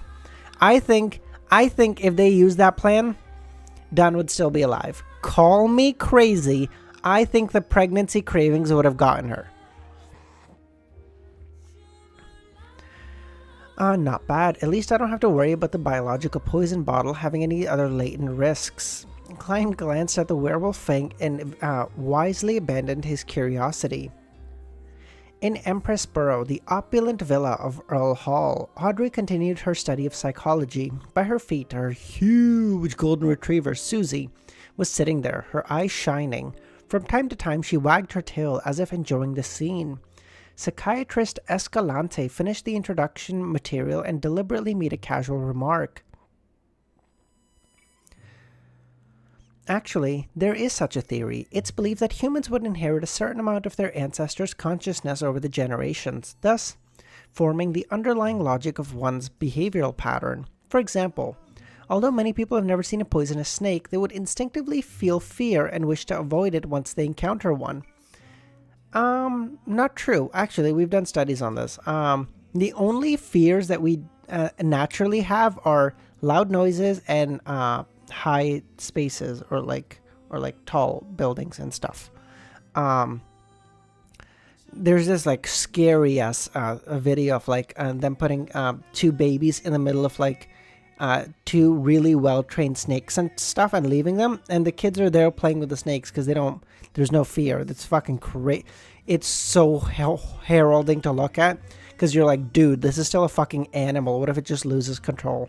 I mean, everything was fine, but Jesus Christ, that is so terrifying. Because the baby is like, oh, I don't know, how tall is a fucking baby? Like 2 feet, and then this giant fucking anaconda of like 28 feet or whatever is like wriggling around. You're like, what the fuck, dude? Even height only appears at a certain age? Oh, really? I didn't know that.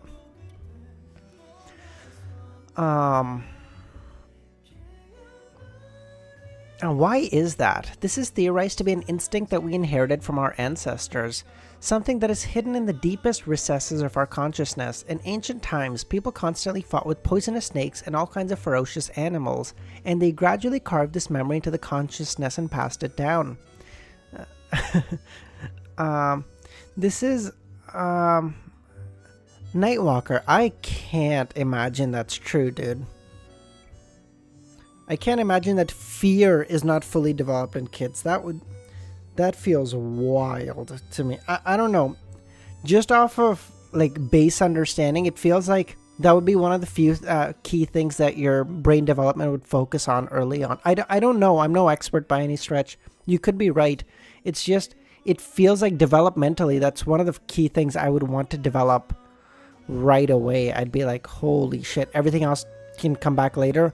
Rationality, logic, the causality function, all that stuff. It can even long-term memory acquisition can come later. I want to develop fear first because I want us to be able to identify like something that could end your existence first. I could be wrong, but just biologically that feels like an imperative. Where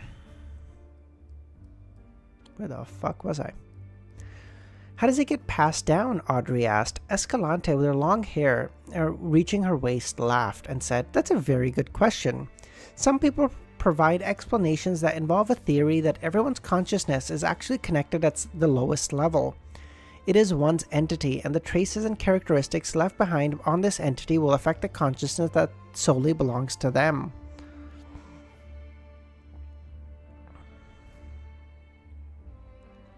For example, the lowest level of consciousness is like an endless ocean.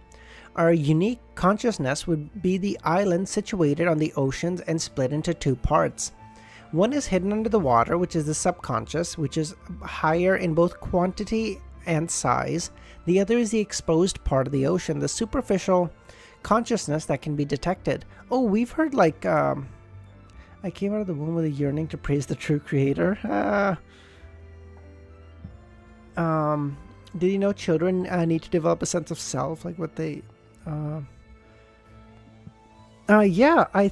what I understand, like newborn babies up until like a certain age have a difficult time separating themselves from their mother. Like they feel like they're just one and the same. They can't understand their bed is not a part of... Oh, I didn't know about their bed. Oh, that's cool. Spent 13 years yearning to spend... Yes. FQ, Ramiro was like a compass pointing north, but he was at the North Pole and he's like, fuck, where do I go for the first 13 years?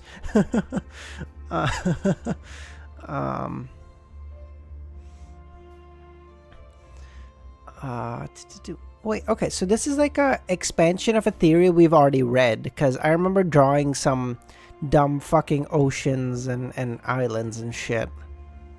And so I'm just gonna copy paste this into that same fucking area.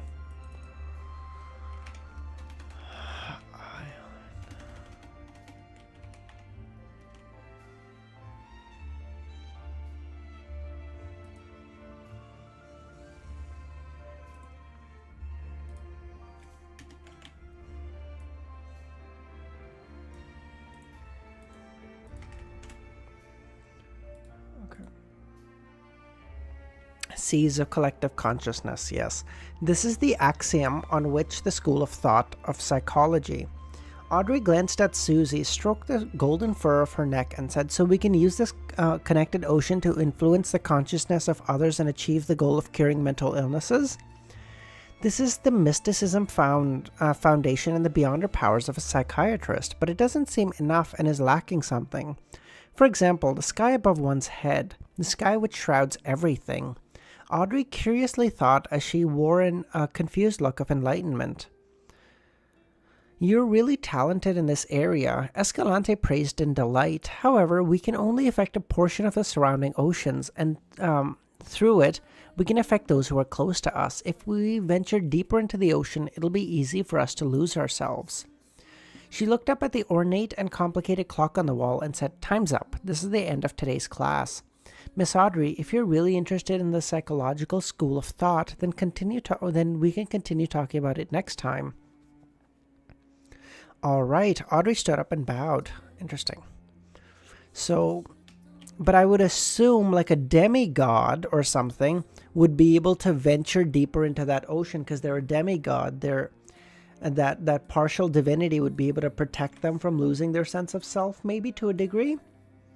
Like a true god could obviously just do whatever they want in that area because, you know, like their sense of self is like on a higher plane of existence or whatever the fuck. But like a demigod would theoretically be able to have like a significantly more access. I don't know what a good word is. Divinity becomes scuba gear. Fuck yeah. Divinity becomes like a I can't remember the name, but like, you know, that fucking like pipe or whatever you can get for diving so that like if you're really shallow you can just breathe. That fucking thing. Oh wait, doesn't Klein have that power now that I think about it? Doesn't he have the ability to dive up to like 5 meters or whatever and be able to breathe? Obviously not metaphorical ocean. I understand he can't do anything with this, but it's just a funny thing. Air pipe. Yeah, thank you.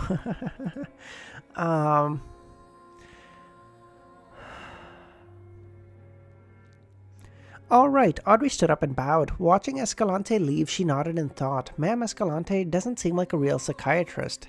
At most, she's a telepathist like me. What she talked about just now, the axioms of psychology alchemists. They really are patient. Why aren't they trying to recruit me yet? As in thought, Audrey commented happily, "Audrey, I feel like she's the same kind of person as us." "No. I mean the same type of dog." "No, that can't be right." Susie, who had a rudimentary grasp of the human language, fell into a state of confusion, unable to find the right words to describe her feelings.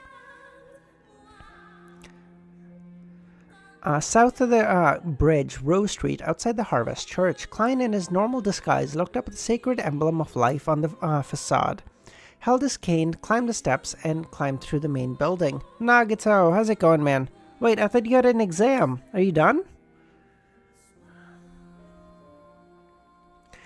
The first thing he had to do was confirm the situation. Only by doing this could he perform better so as to ingeniously rescue the vampire, Emilyn White, without gathering suspicion. Then as a detective who had provided clues, he could receive the gratitude from the White family and gain the applause of an audience. Finally finished school? Nice. It was bound to be an interesting performance. The Harvest Church wasn't big, it only had a prayer hall. Klein found a spot by the aisle and looked ahead as he took off his hat. My God. Bishop Utravsky was preaching. His height of more than 2.2 meters and his burly physique, which couldn't be concealed by those loose priest robes, gave an extreme sense of oppression. Dude. Oh, you know what? Bishop Utravsky wearing 2.2 meters. Hold on. You know what this motherfucker would look like?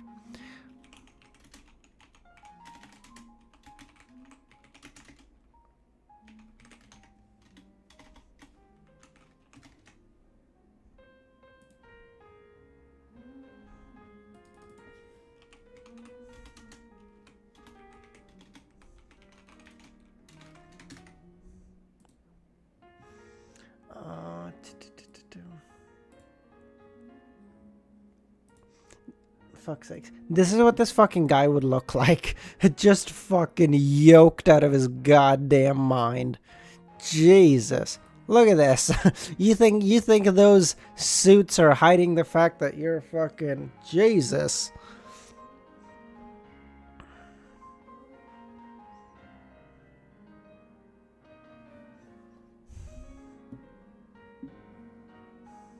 The Giga Chat, dude. What the fuck?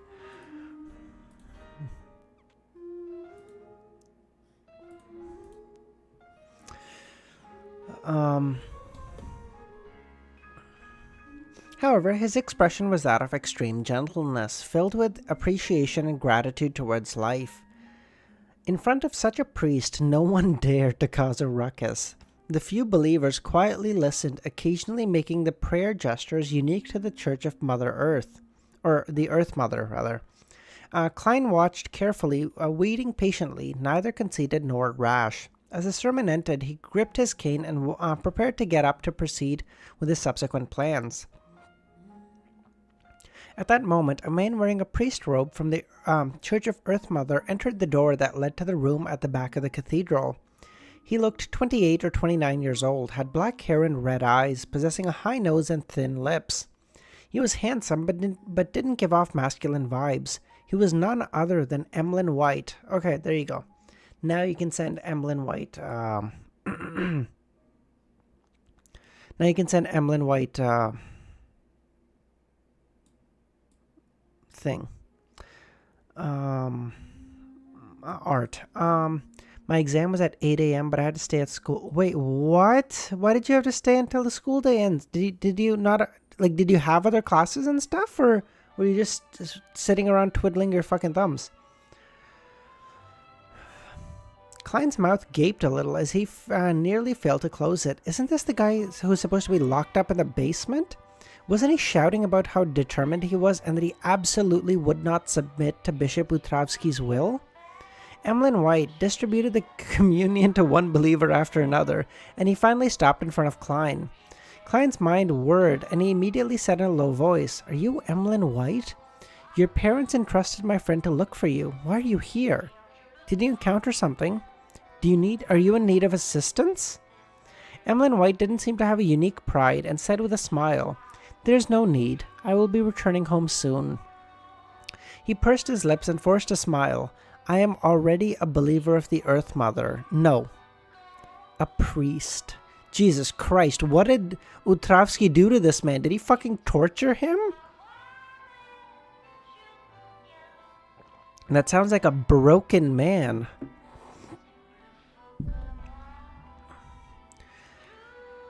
He pursed his no. His answer was completely out of Klein's expectation. For a moment, he didn't know how to respond. He could only shout repeatedly in his mind, "Hey, you were very adamant about your worship of the moon the last time we interacted. You said that you would absolutely not convert. How long has it been? You already gave in? Isn't that too fast? What about your persistence? Your moral integrity? My careful preparation for this forced me, and it forced this to end, and it just began. You're surprised. This is a surprise." Klein opened his mouth and suddenly realized something was amiss. Why is Emilyn White informing me of his conversion? I'm just a detective who chanced upon him while passing by. Does he want me to pass this message to his parents? Is there another meaning? While Klein was guessing, Emilyn White put away his worried and smiled smugly. "You don't have to act, detective. Or should I call you the new owner of the master key?" To a noble sanguine, everyone has a different smell and different blood characteristics. Even when I was locked up in the basement, I could smell it. I remember your smell. Jesus Christ, that's creepy as fuck.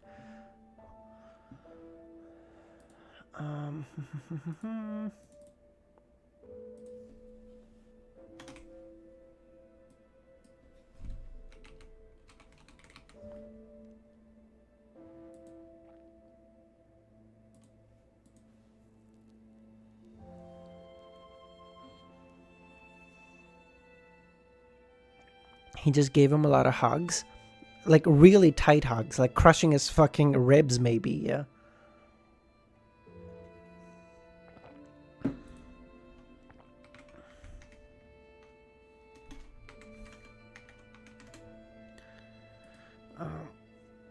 He means that anyone wants... no, okay. Inception. Oh my god, the hit movie?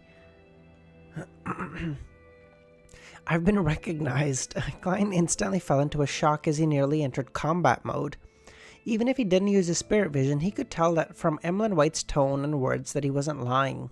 He was just very confident and certain. Just as the tense feelings rose in him, Klein suddenly thought of something. Why would I be worried? Then he answered his own question. So what if I was recognized? The current situation is different than it was 2 months ago. Actually never watched it? It's a mind fuck, Justin, but all the same, I do recommend it. It's very good.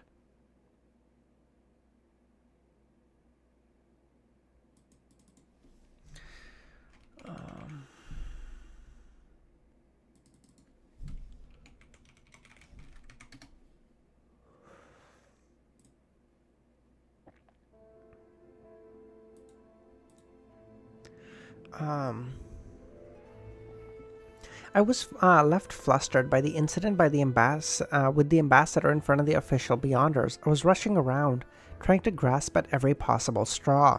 In the process, I ended up making contact with Beyonder circles, and even the possibility of me becoming a Beyonder was quite plausible. Therefore, even if my identity as a Beyonder was exposed, they wouldn't think too deeply about it and dig up my past. It's very likely that Detective Isengard is a Beyonder, and he maintains good relations with the police and official Beyonder organizations. He had speculated that I was the same as him and tried to gently rope me in. In this regard, I can barely be counted as a borderline member of the official Beyonders. And if anything happens, I wouldn't necessarily be imprisoned. More importantly, I've already made my current image so deeply ingrained that I don't have to worry about any wanted posters. If anything goes wrong, then I can just abandon 15 Minsk Street and my identity as Sherlock Moriarty. So what's there to worry about? Yeah, I came here before. I also performed a divination. And the revelation was that there was almost no danger. As these thoughts flashed across Klein's mind, his pupils contracted, slightly appalled expression, and his fight-or-flight state eased. As if he was discussing today's weather with Emilyn White. Seeing his calm expression, Emilyn raised his eyebrows, took a few steps to the side, and squeezed past him before slowly sitting to his side. The vampire, sanguine, looked at Utravsky, who was leading the believers in the rite of Holy Communion, and he said with a sneer, "Detective, aren't you afraid I'll go to the police and shout that you're a Beyonder?" Klein looked forward and said without turning his head, "I'll go with you and shout that you're a vampire. Come on." Come on, do you think I'm afraid of you? What, come at me, bro. Sanguine, noble sanguine, you got it? Before Klein could speak, seeing that Bishop Utravsky was preoccupied with the rites of the Holy Communion, Emilyn White chuckled and said, "Regardless, I'm finally gonna be free." I pretended to submit and told the old man that I was willing to convert to believing in the Earth Mother, and was deeply penitent for what I'd done. Although I have no idea what was necessary to show repentance, it's not a problem to put on an act. That old man actually believed me like this. He was very happy as well. He told me he let me out on the spot and let me become a priest here. He told me that as long as I memorized the Holy Bible of the Church of the Earth Mother, he would allow me to return home. That old fogey? What is this word? Fogey? A person, typically old one, who is considered to be old-fashioned or conservative in attitude or tastes. Fogey. That old fogey. Well, that's you don't need to say old at that point. It's just tautologically true. Who's all brawn and becomes silly from his faith sure is easy to fool. Easy to fool? Klein turned his head to look at the vampire, looking smugly forward, and said, "Father Utravsky used to be a pirate. He's probably killed more people than the number of people your father has ever saved. Furthermore, most pirates don't trust their fellow crewmates. Betrayal and trickery are common among them. To be a relatively successful pirate and live to the end, he is not a person who's easily fooled, even if he's not very bright." Emilyn wore a look of disbelief as he wanted to retort. Klein rubbed the top of his cane and leisurely added, "Father Utravsky has a powerful sealed artifact in his possession. It is known as the Mental Terror Candle. It can allow the wielder to enter the deepest recesses of a target's soul. There, no one can lie. Furthermore, this is only one of its uses. I don't know if it has other abilities. Emilyn gradually froze, his eyes losing focus. After a dozen seconds, he whispered, "When I said I was willing to change my faith, the old man came in with a lantern. There was a candle lantern in his hand, and I didn't get a good look." Klein twisted his head and gave Emilyn a sympathetic glance. "Perhaps Father Utravsky used it to plant a seed in you, one that gradually and thoroughly makes you wholeheartedly believe in the Earth Mother." "I don't feel anything at all. It shouldn't be anything like what you said. Besides, aren't my parents coming? They can blame the priest through ordinary people, saying that he forcibly detained me, forcing him to make a choice between sullying the Church of Earth Mother's reputation and letting me go. Isn't that a great idea?" Klein maintained his look of pity, clasped his hands, and raised it to his nose, acting penitent. "If I were Father Utravsky, I would choose to call the police and have them determine the truth. Tell me, who do you think will suffer in the end? The bishop who has the right to preach, or a vampire?" Sanguine. Sanguine. Good lord, this man's losing his fucking mind. He's out of his fucking depth. I can wait. Once I memorize the Holy Bible, I will ask the old man to let me return. He's a devout person who won't break his seal. Klein didn't turn his head and said, "I've been to 48 River Bay. Your parents have already moved." "Naturally. Not only will they move away, they'll also move somewhere I'm not aware of," Emilyn White responded. "They moved in a hurry. They left a lot of things behind, such as the things in your room." Emilyn White's expression suddenly became extremely wonderful. He gaped his mouth and suddenly stood up, squeezed past Klein, and went up to the bishop. "Father, Bishop, I wish to return home. I want to return home," Emilyn shouted. Seeing that there were still believers who hadn't finished their communion yet, Father Utravsky didn't respond. He merely gave the pitiful vampire a calm look. Vampires are calling him slur?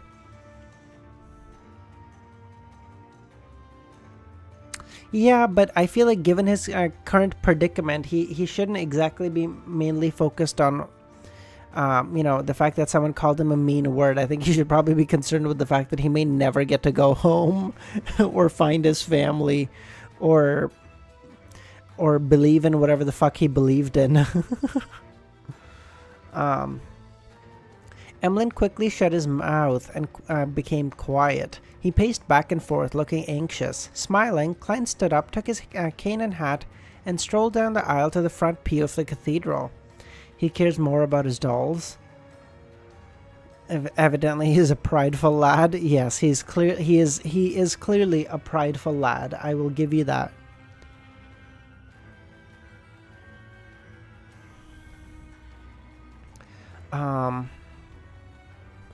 When the Holy Communion was over, he walked up to the Father Utravsky and said, "Bishop, I don't know why you're retaining Emilyn here, nor do I want to know.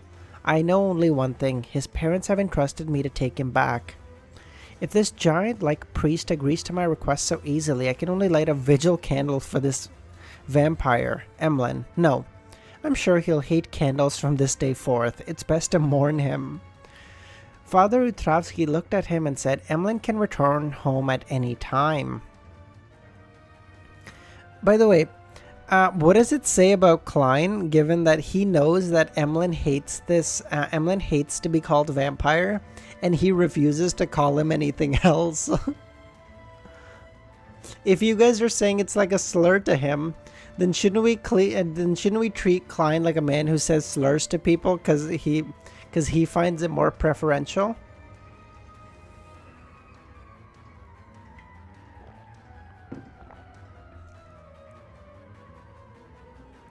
Ramiro, shut the fuck up.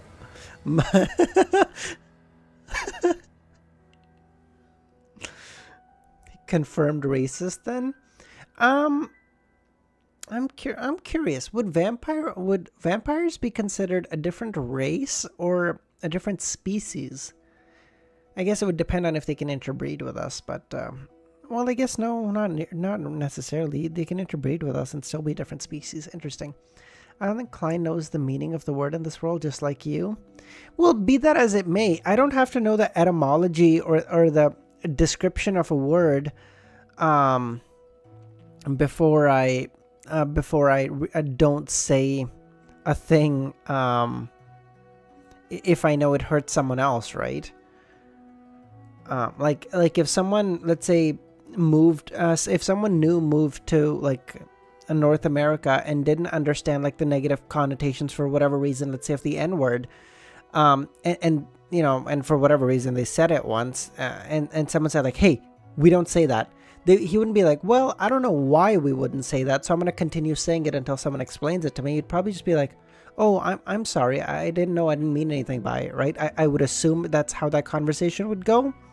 So you don't necessarily have to know the like etymology or the history or the connotations of a word before you say like, oh, it's disparaging to others, I just won't use it. So maybe. I don't think so.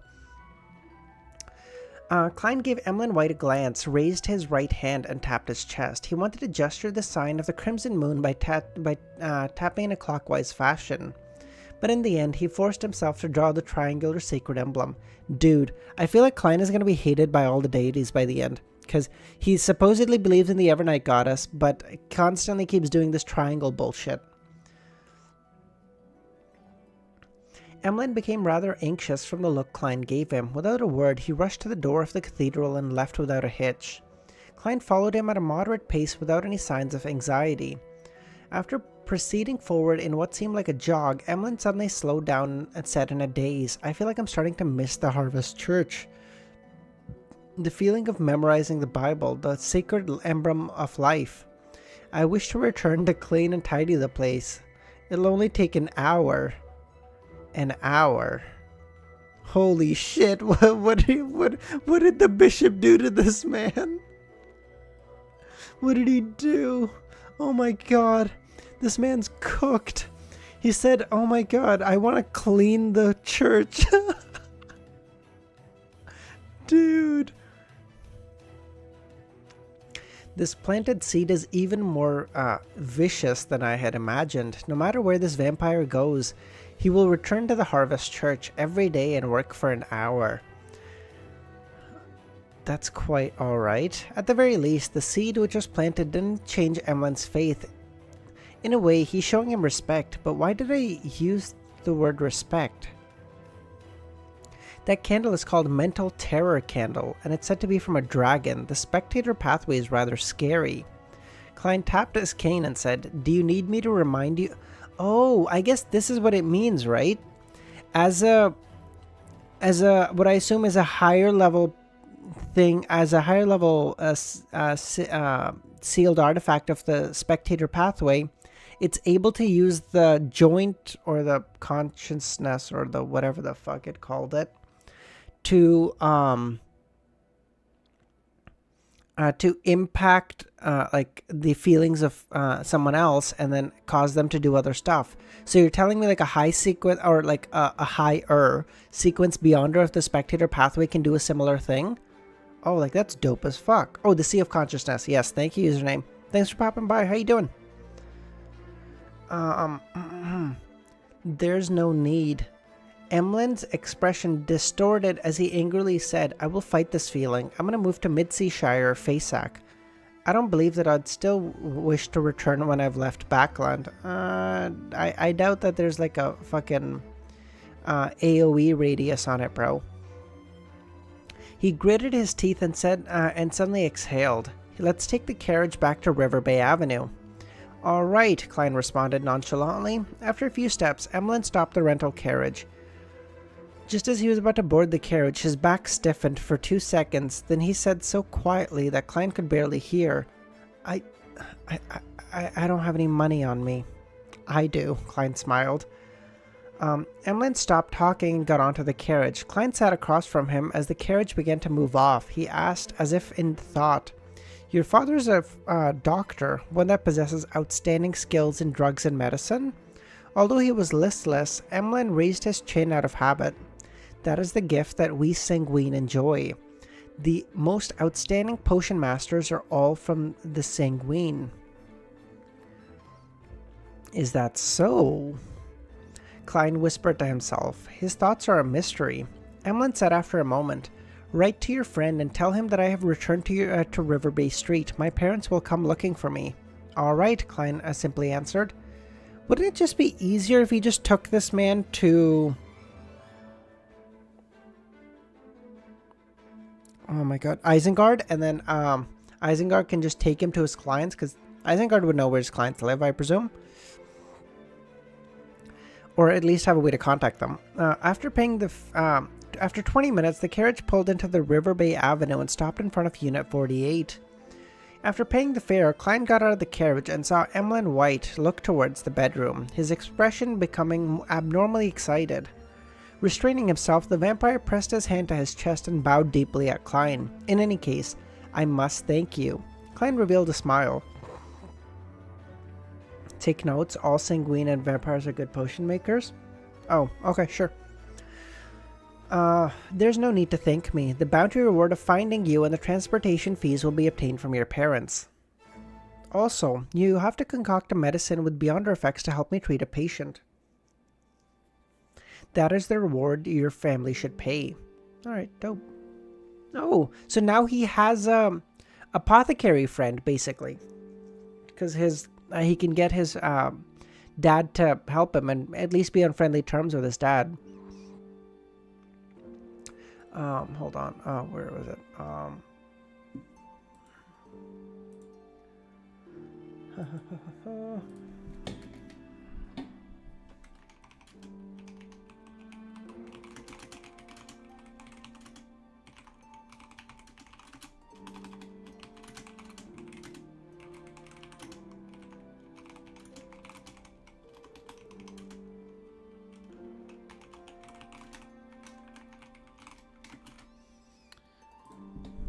Okay.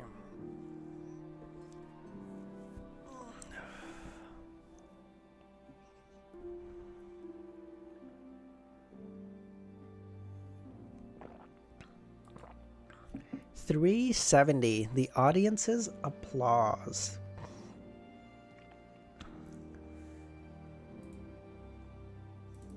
Ooh, okay. So we're gonna finally figure out if applause are necessary. But even if they are, how does that even work? Klein just is like, "Hey, after we win the fight, can you just applaud me? It's vitally important that you do so, okay?" Like, what the fuck?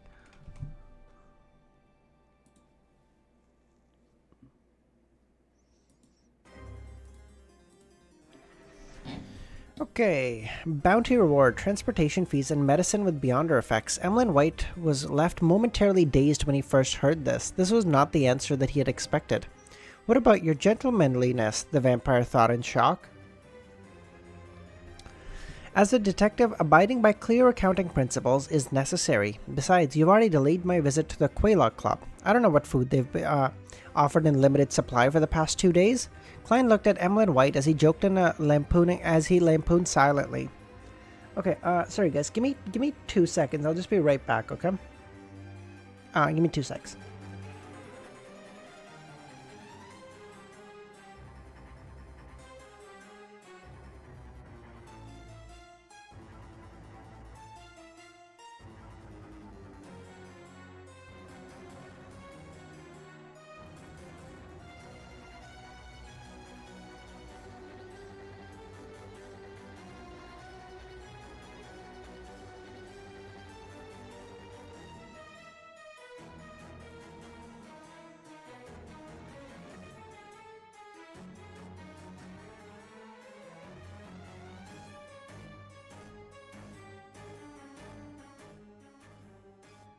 Sorry about that.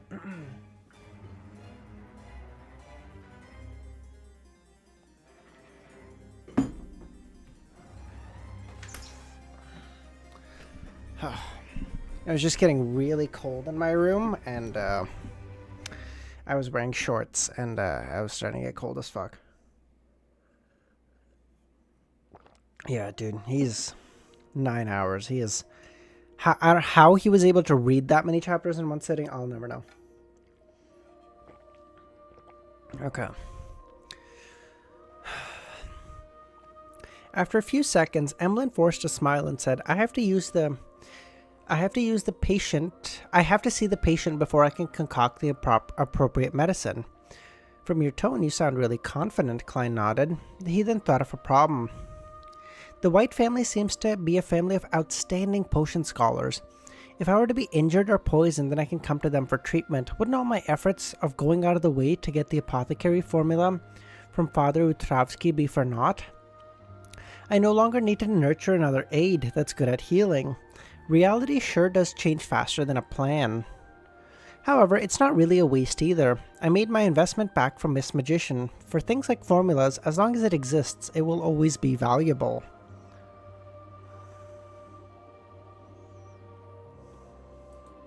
Oh yeah, uploading a 9-hour VOD, even let's say if we take away, I don't know, an hour and a half for, stuff for breaks or whatever, like 7 hours, even if he's doing 2 videos, like holy fuck, dude. Uploading that, like Jesus Christ. That's why, like, I tried to do it at the start, but I just decided, fuck it, I can't be bothered. That's why I don't upload my VODs as a video. Like, I just, fuck it. Who gives a shit? Maybe in the future, like, if I finish this, whenever I finish Lord of the Mysteries, I might, like, just make another channel and upload all the VODs there and just call it a night. To have a channel where it's visible and a little bit more accessible for more people. But, like, fuck that. Gee.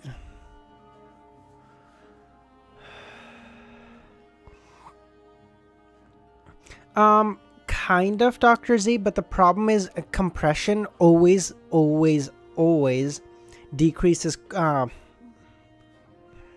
quality for videos. Different files can be compressed without losing quality, but videos have a rough time. They'll always suffer. So, like, I will, like, for example, the GIFs that you guys are on the screen for the, what do you call it? For the tarot cards, I had to compress that because I edited it on my MacBook and then I had to transfer it over to the computer to get it on OBS on my computer, and I had to compress it because the size was too big. But it still looks pretty decent because they're really high quality, but like I can see the compression. I can tell they've been compressed. So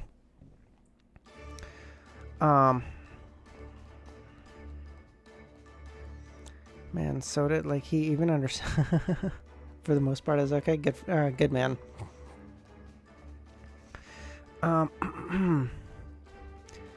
Besides, the White family would definitely stay away from the River Bay Avenue and live their lives with no secret identities. I may not be able to find them, so it's not that convenient. No, before the mental terror candle, inducing thoughts are resolved. All I need to do is wait for Emilyn White at the Harvest Church. With this in mind, Klein took off his hat, bowed, and said, "No problem. I will take you there when the time comes." "I shall not waste your time any further. Cheerio."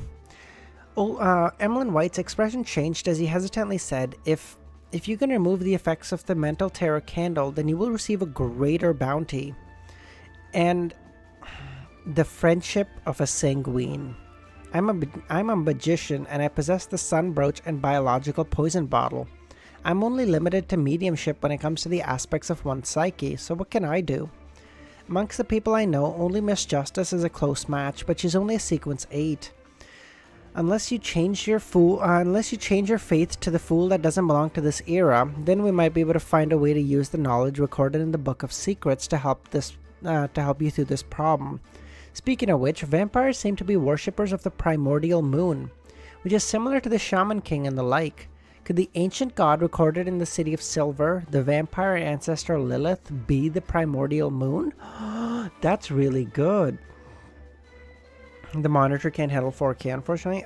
No, even my monitors aren't 4K. Well, because the thing is, I had to find this, like, decent split of... I wanted a good quality monitor, both for video editing and just for viewing shit. Yeah, I'm writing it, Ramiro, God. Lilith.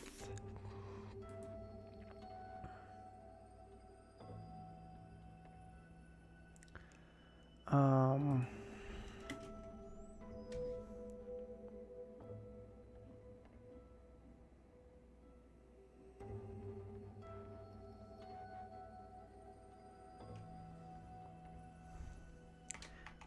assumed to be the primordial moon as vampires worship.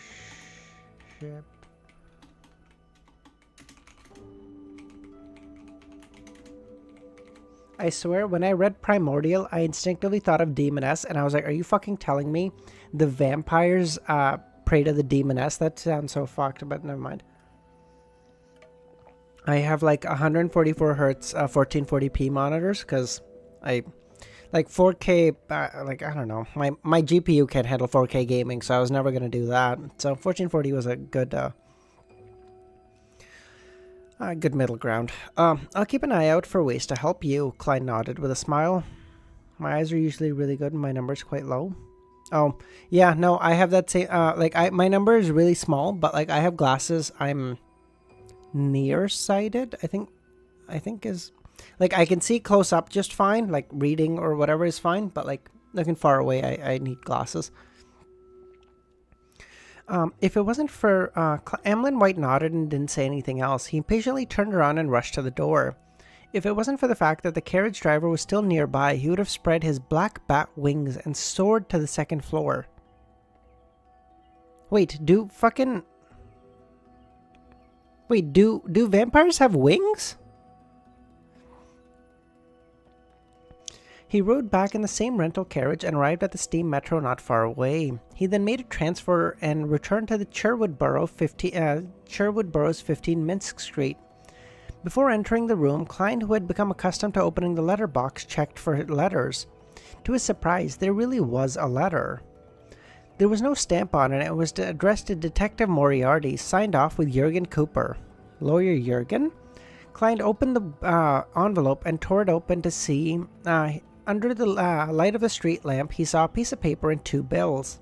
The denomination were 1 and 5 soli, a total of 6. I fed the cat 3 times. The agreement was 2 soli per instance.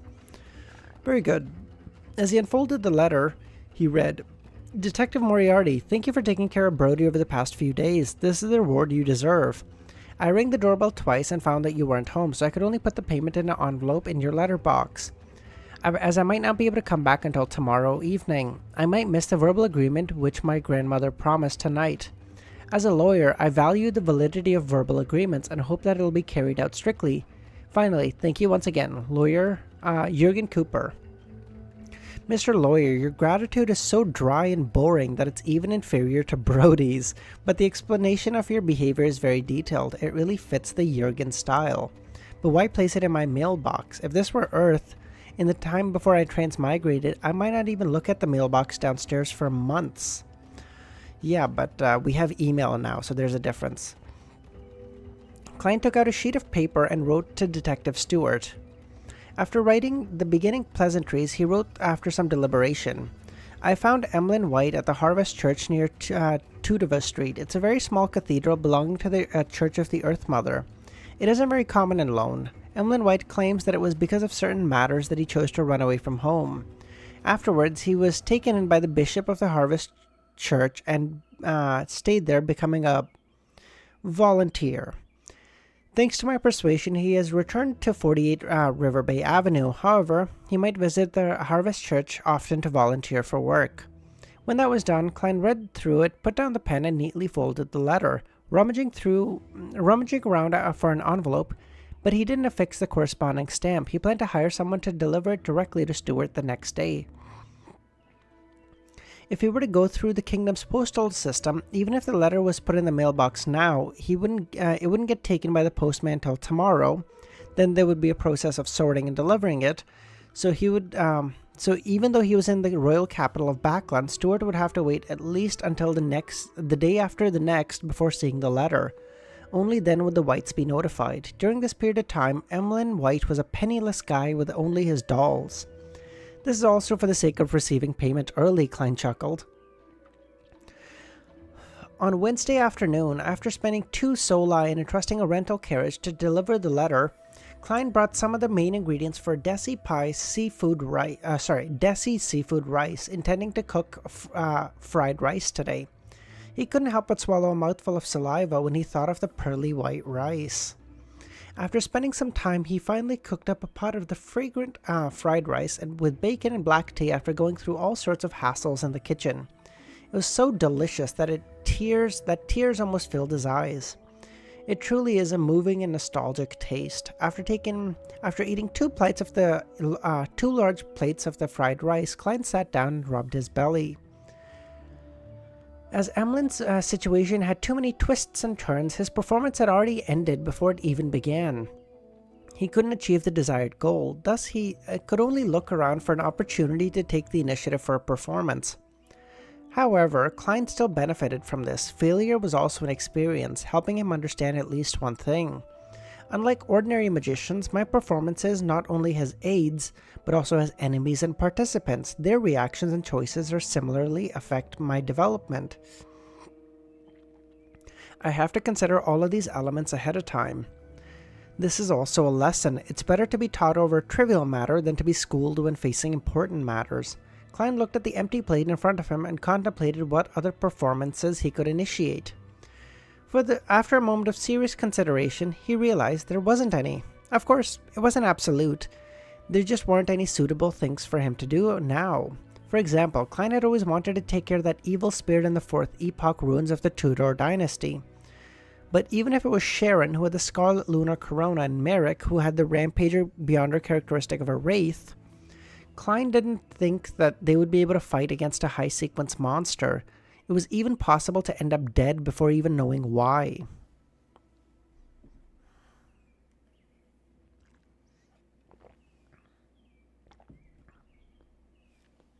Meryl, literally one of my eyes.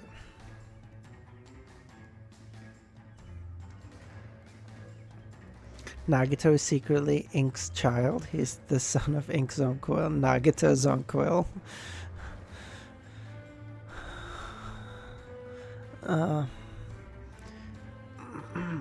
Taking the initiative to perform isn't equivalent to courting death. It's not about using one's life to perform, Klein warned.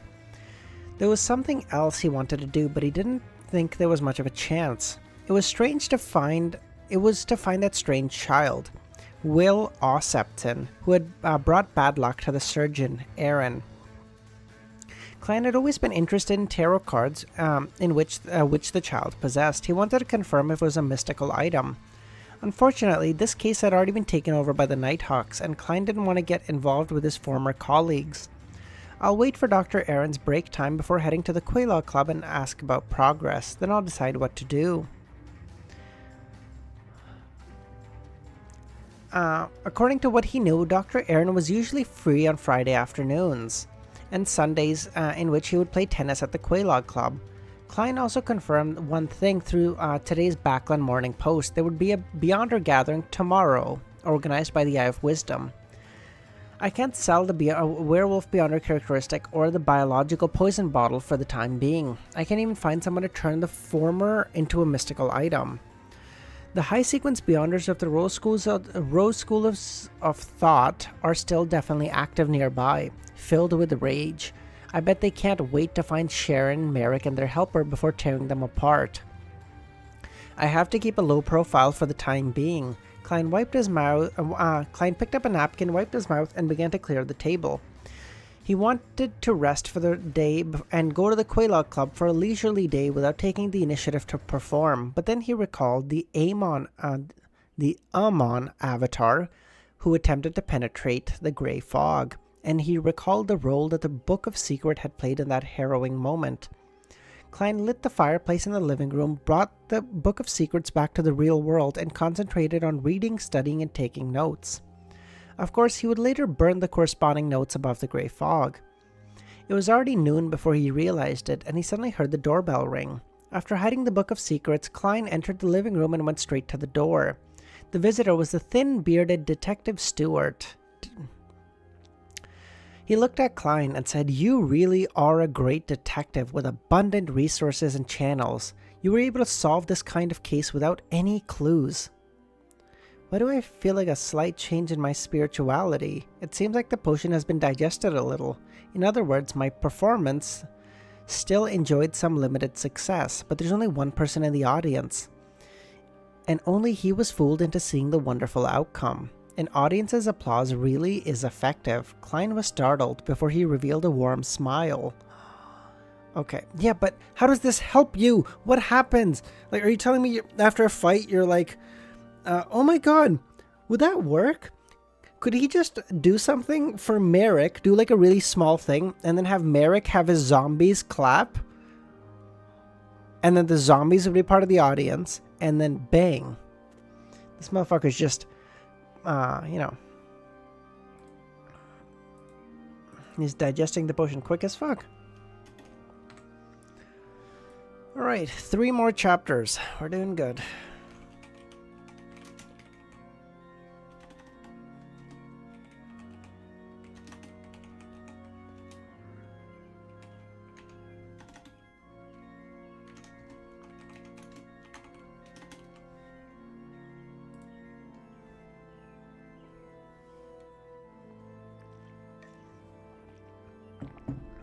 I'm just saying, Dr. Z, I feel like that would be a great thing.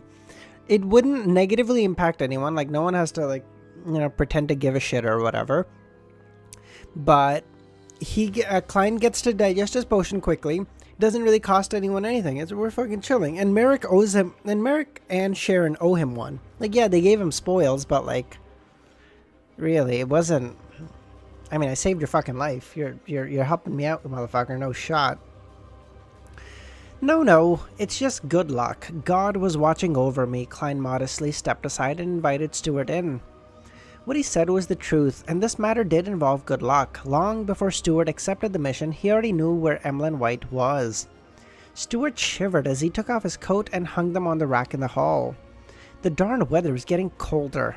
Perhaps I should try using those coats with cotton stuffed inside. You can't call this cold, right? If you go to the north of the mid-sea... Hold on, let me change the music. It's cold as... It's boss music. Alright, have a good nap, Nagito.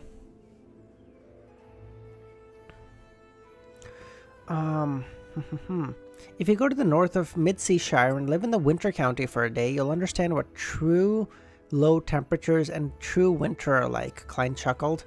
Then he generously said, a cup of hot coffee? I would love one. Stuart followed him into the activity room on the first floor. I've been to North Mid-Seashire, and I know about the cold and snow there. It was a nice vacation, but Backland's cold isn't inferior either. It went through my clothes like magic and seeped into my bones. Oh, what a wonderful fireplace. Stuart stood in front of the burning fireplace for 20 seconds before he sat down on the sofa. He looked at Klein, who was busy brewing coffee, and said, I'm going south for a holiday and go fishing at the Desi Bay for New Year. What about you? You have any vacation plans? We put up with Backland's air for a year and worked hard to save money, all for such a holiday. Perhaps I should head to Desi Bay as well, Klein said hesitantly. He turned his head to the side of Stuart's face and for a moment seemed to be in a trance. This involved an agreement, an appointment with his elder brother Benson and Melissa. I'll show you my fishing skills when the time comes, Stuart continued without end. We still aren't rich enough, otherwise I'd love to travel to Fasak, Intis, and even the southern continent.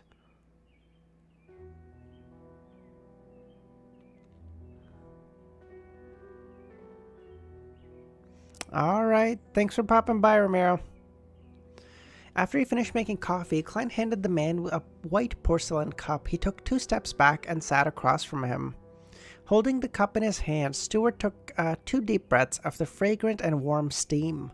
After resting for a few seconds, he put the cup down and said very formally, according to our agreement, I'll share the reward I agreed to this time with you. The Whites gave a total of £50, and you obviously did more than I did. So, Sherlock, how's £30? I still have to pay my informants for their work. Only £50? A vampire's worth £50? Bro, how is he so greedy? What the fuck? He's getting £30 for 2 days of work? But he also knew that it wasn't that the whites didn't want to increase their bounty. It was because they were worried about giving too much money and scaring the detective into making some unnecessary associations, attracting the attention of police or some official beyond our organization. To an average detective, a £50 mission was already tempting enough, and Klein had only used £7 back then to hire detectives to investigate all the red chimneys in the whole of Tingen City and the towns along its outskirts. In addition, the whites gave you an extra £1, claiming it's for your transportation expense for the past day. Looking around, somewhat puzzled, Stewart produced six £5 notes and a £1 note. Klein reached out to take them, casually checking their authenticity, and didn't explain the transportation fees. Stewart didn't. I love how common it is in this world to just, like, someone hands you money and then you check that it's real. Like, if I gave someone money and then they started checking if it was real in front of me, I'd be so offended. I'd be like, bro, you think I'm giving you counterfeit money? What the fuck is wrong with you?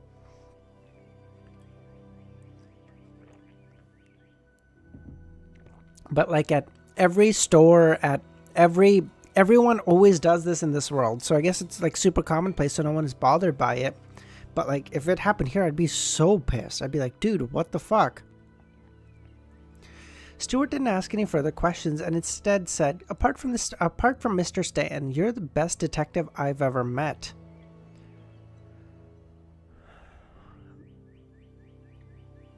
Did you join this profession midway, or have you studied under some great detective prior to this?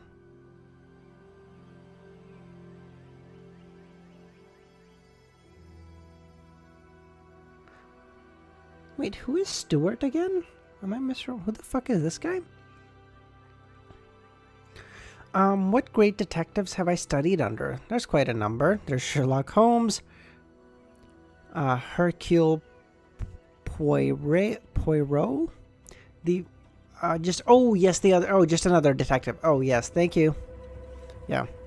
The forever elementary high school student, and that guy who swindles others in the name of his grandfather, Klein silently lampooned. He thought and said, I come from Midseashire. I did various jobs before I became a detective. That's why you're so rich in knowledge and experience, Stewart said. I'm a bit embarrassed by your flattery, Klein smiled. Stewart took a sip of his coffee and said, Sherlock, I hope you can provide me with help in the future if I encounter a difficult case I'm unable to solve. My social connections in the detective circle have widened. Klein replied cautiously, if I have the time when the time comes. After some idle conversation, Stewart tactfully offered to take his leave, and Klein accompanied him to his door. After putting on his coat and hat, Stewart was about to open the door when he suddenly turned around and said, Sherlock, you live too simply. Your talent deserves better coffee. Klein was stunned for a moment, but then he immediately felt a little embarrassed. He laughed dryly and said, I can't tell the quality of coffee. It all tastes the same to me. God, I would, like, okay, maybe I'm like pearl clutching too hard or whatever, but like, if you offer someone coffee and then they go, you deserve better coffee, I'd be like, dude, get the fuck out of my house. Why are you like this?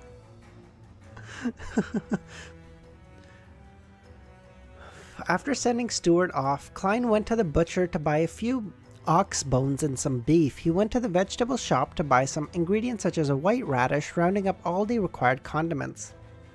He wanted to prepare beef bone radish for dinner and eat it with some leftover rice. As for noon, he found a random restaurant on the streets and ate a small serving of lamb chop. After a leisurely afternoon, Klein continued to study the Book of Secrets.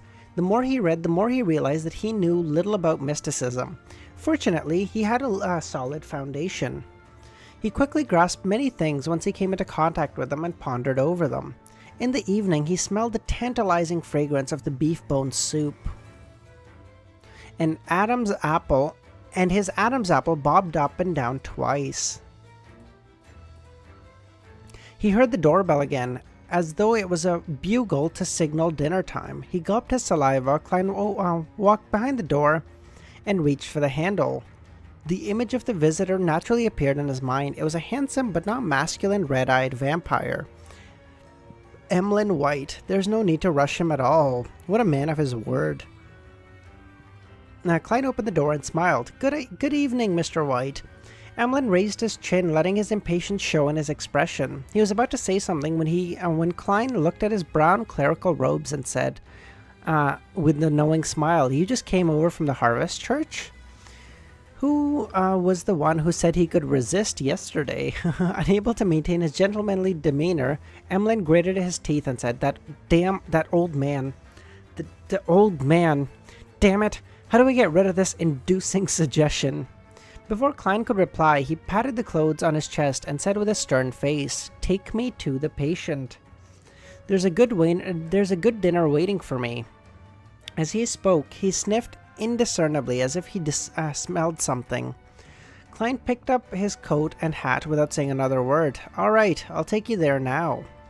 After closing the door and taking a few steps, he cautiously asked, "Do you have the certificate to practice medicine?"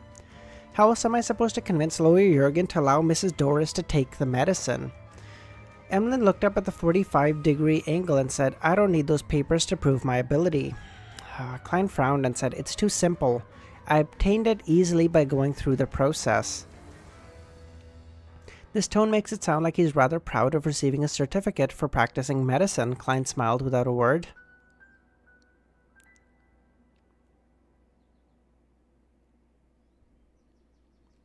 Looking at the wet ground in front of him, Emilyn casually said, "Do you know what I like most about Backland?" "What?" Klein responded.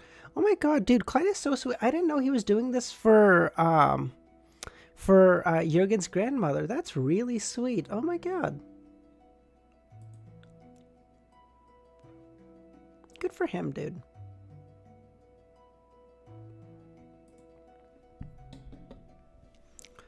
I remember when I was a child.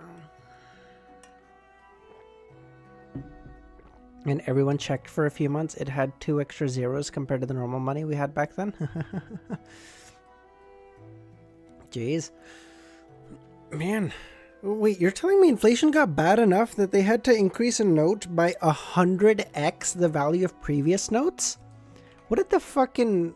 Jesus Christ, what was your inflation rate? 40% year over year? What the fuck?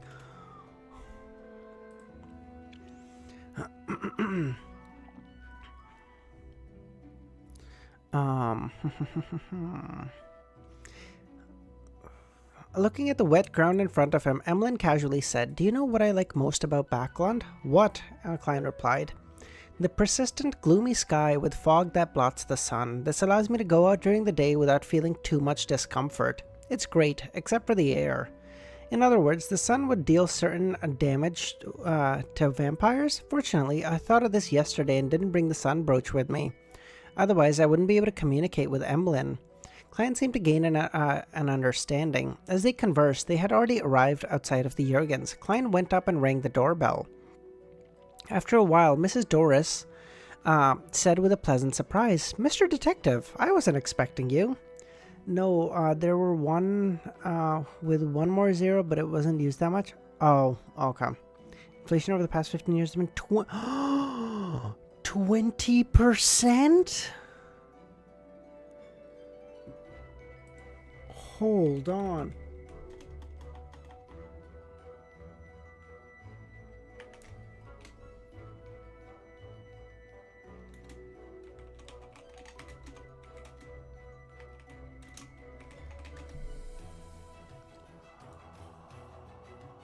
Oh my god.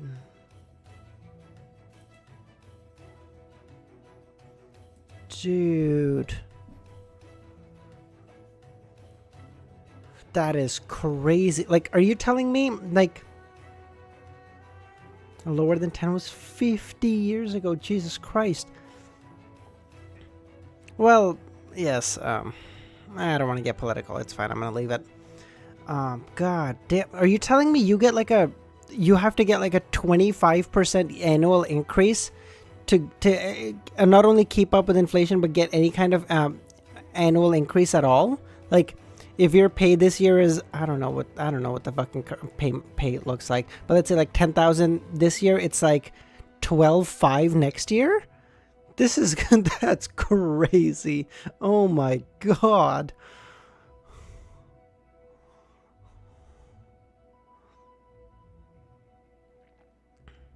That's why no one ever keeps money. Well, yeah, that. And then secondly, I would, depending on if you can get a decent interest loan, I will, like, I don't even know what a decent interest in an inflationary environment of 20% would look like. But if you can get a decent interest loan, I'm trying to take out a loan as much as fucking possible. I'm trying to take out the biggest loan possible and then just let inflation eat away at it. Because if it's a 20-year loan, well, okay, in 20 years, that value is worth fuck all. Or at least worth significantly less than it was when I took it out. But I assume that your interest rates are also out of this fucking universe. We're getting... Goddamn, I feel like we get into economics so often. What the fuck? I mean, given I like talking about it, but that's a separate issue. Brody, the black cat, crouched to the side, looking at Emilyn warily, as though he felt it was something off about him. Klein pointed to the vampire beside him. I became acquainted with this doctor who's good at treating lung diseases, so I've asked him to come and give you a checkup. Let me do the introductions. This is Mr. Emilyn White. The interest rate is the same. Like, hold on. So, I'm trying to think of like a really menial loan. Let's say a car loan. I assume car loans are pretty commonplace as well. Again, I don't know. Like, I don't know what the fiscal habits look like, so I apologize if it's not common. But like, if you go to get a car loan, if that's a commonplace thing, your interest rate would be 22 fucking percent.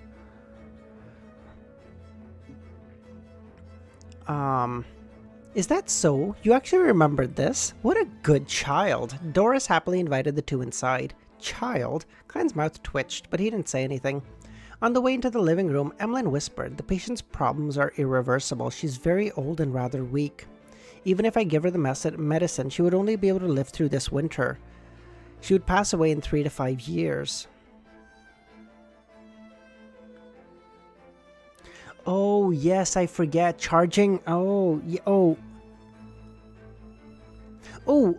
Z, I'm curious about this. I hope I'm not imposing or anything, or like asking too much, but I'm curious. So how does that work? Like, interest is not allowed. Yes, I've heard this before. Does that, so my very rudimentary understanding is that earning interest is not allowed. Theoretically, paying it is okay. Is that a correct understanding, or is that not how that works? Okay. Unless she's given an immortal potion, or the potion as spoken in the legends, that's all that can be done. Or should I turn her into a sanguine? But at her age, she could no longer endure the changes a beyond her characteristic can do to her body. Furthermore, my parents and I don't have any excess characteristics left. No, paying it is also not allowed. Oh, interesting. Oh, okay. I didn't know that. Okay. Irreversible. Yes, thank you. He said to Emilyn, make her the medicine first. We'll leave that to after the winter. All right. I already have the type of ready-made medicine with me that's kind of suitable for this situation. Emilyn didn't stand on ceremony as he sat on the sofa. At that moment, Lawyer Jürgen walked out of the kitchen and took off his apron, and he asked about Klein's visit.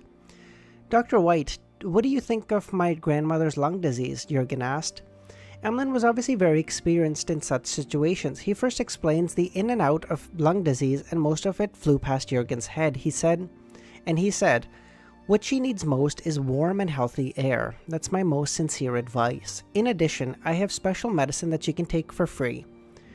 As he spoke, he took out his certificate and a small metal bottle. Will there be side effects? Jürgen asked. No. The only problem is that it can't cure the root of the disease completely. It's just a temporary cure. If it weren't for Detective Moriarty, I wouldn't let anyone try it. Perhaps I can give it a try? Mrs. Doris interrupted.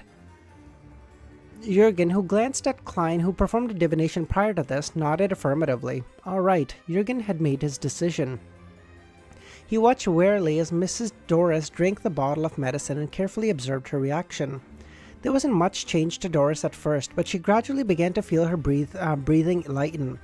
She stood up and bent down to pick up the cat. I feel much better. Seeing this, Jurgen's usually stoic face had his lips curl up slightly. However, Klein was thinking about 3 to 5 years. He curled a smile and sighed to himself. This can be considered a type of magic show, I guess, using beyond her powers to create fake outcomes to make the audience happy. That's cute. Okay. It makes sense for Klein to get Emilyn to help Doris. You get to know a magical doctor, and you get to know someone with bad health. You'll get them to meet. No, paying is also not allowed. That's why we usually don't consider the borrowed money as money. For example, I will borrow money equivalent to 1 gram of gold and pay back 1 gram of gold. That is practically equal. Oh, interest. Oh, that's really smart. So you theoretically forego interest while retaining underlying value via a commodity that kind of offshoots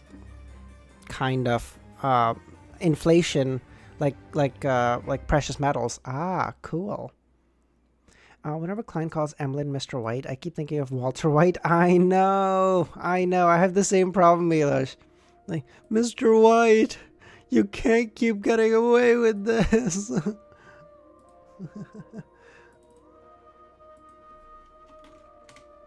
372. Missing case. Alright, 2 more chapters. Oh my god. Dude, we've come such a long way. Back when I first started, my 3-hour streams used to be like 5 chapters, and now it's gonna be a little over 3 hours. I might end up being like 3.5. But I just did 10 we're just gonna do 10 chapters, and I feel fine. Like, I mean, yeah, my throat's kind of ticklish, but like nothing much. Oh my god, this is crazy.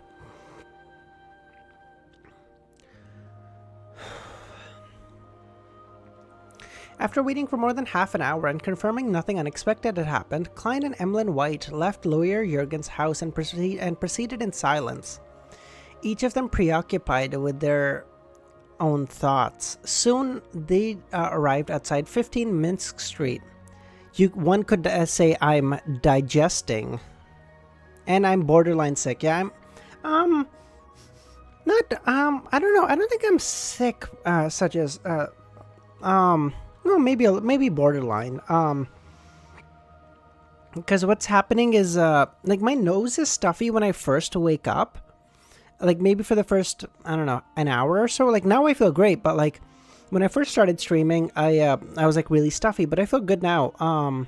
Generally what happens is when I stream at this time, again, I wake up like an hour before, so by then I'm usually pretty good. But this time I kind of slept through my alarm and woke up like 15 minutes before I was supposed to stream, so I was still pretty stuffy. I don't know what the reason is. Maybe it's just my room is cold. Maybe I need a humidifier. I don't fucking know.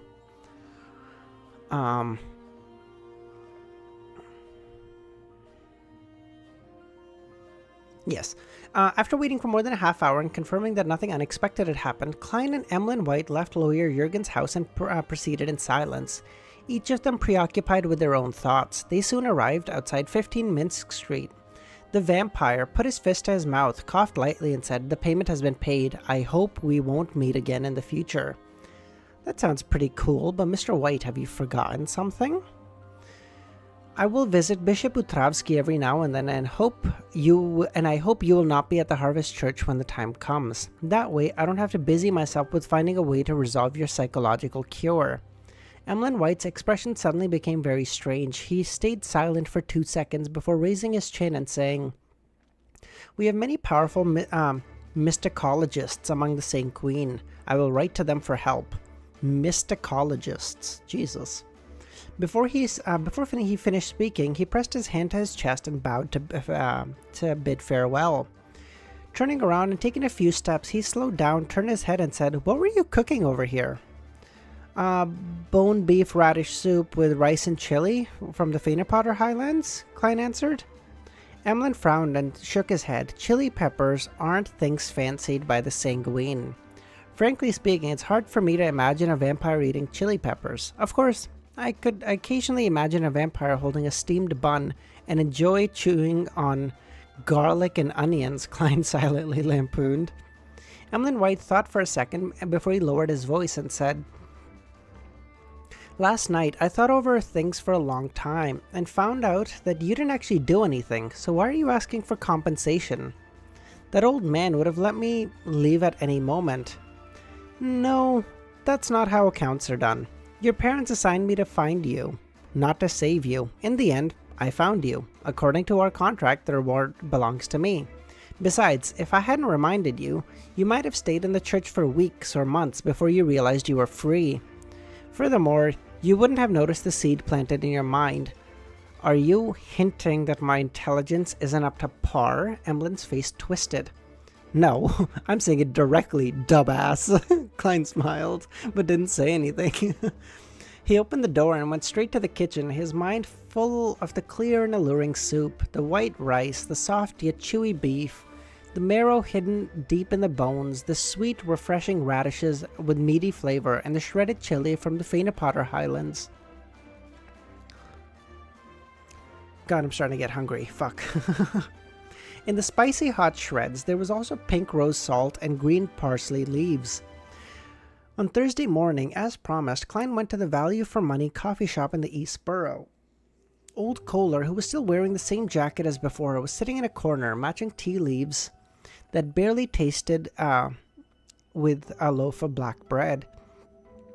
Klein came in front of him, took out the things he had prepared long ago and pushed them towards him. It was payment consisting of 2 5-solai notes, 4 1-solai notes, and a handful of copper pennies. Specifically designed to increase the effect of the payment. Old Kohler stared directly at them for a while before finally reaching out his right hand to take them with a tremble. Yeah, exactly. Klein is like, "No, I'm not implying you're dumber than me. I'm saying it, dumbass." Like, Jesus.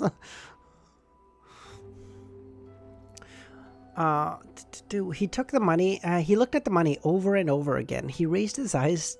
He raised his hands to wipe his eyes and squeezed out a smile.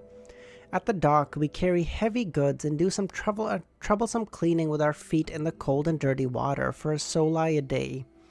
Here was a total of 15 solai. Klein listened in silence. A few seconds later, he said, "What have you heard recently? What did you notice?"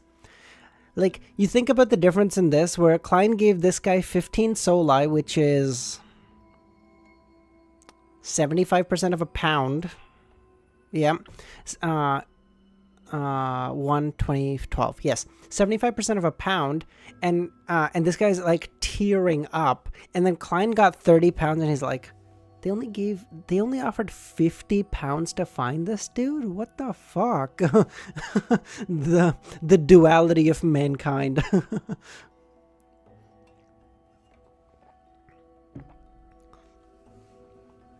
Old Kohler put away his payments, took another sip of his tea, pinched the corners of his eyes, and said, "I've met a lot of dock workers, and I've reconnected with a lot of friends I used to know when I was a tramp. Some of them found employment in factories, and some of them have been switching between workhouses and parks, just like how I used to. Recently, there's been a rumor from who knows where that since we believe in one of the 7 gods, why don't we directly pray to the creator of everything? He said that he didn't truly pass away, and that the remains of his and that he remains in everyone's body and in all things." I always mix up how many pence are in a solai and how many solai are in a pound. Yes, so it's 1 pound is 20, solai is 12, and a solai is 12 pence. He's trying to imply that killing Emilyn would pay more.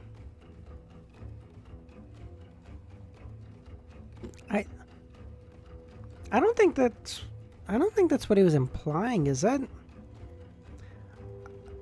I was under the impression that he was basically implying, like, finding a vampire, like, they should be... Oh, I guess I see what you mean. In killing and saving one should be of same value, and if that's the case, they should be worth way more. Oh, yeah, I guess, yeah.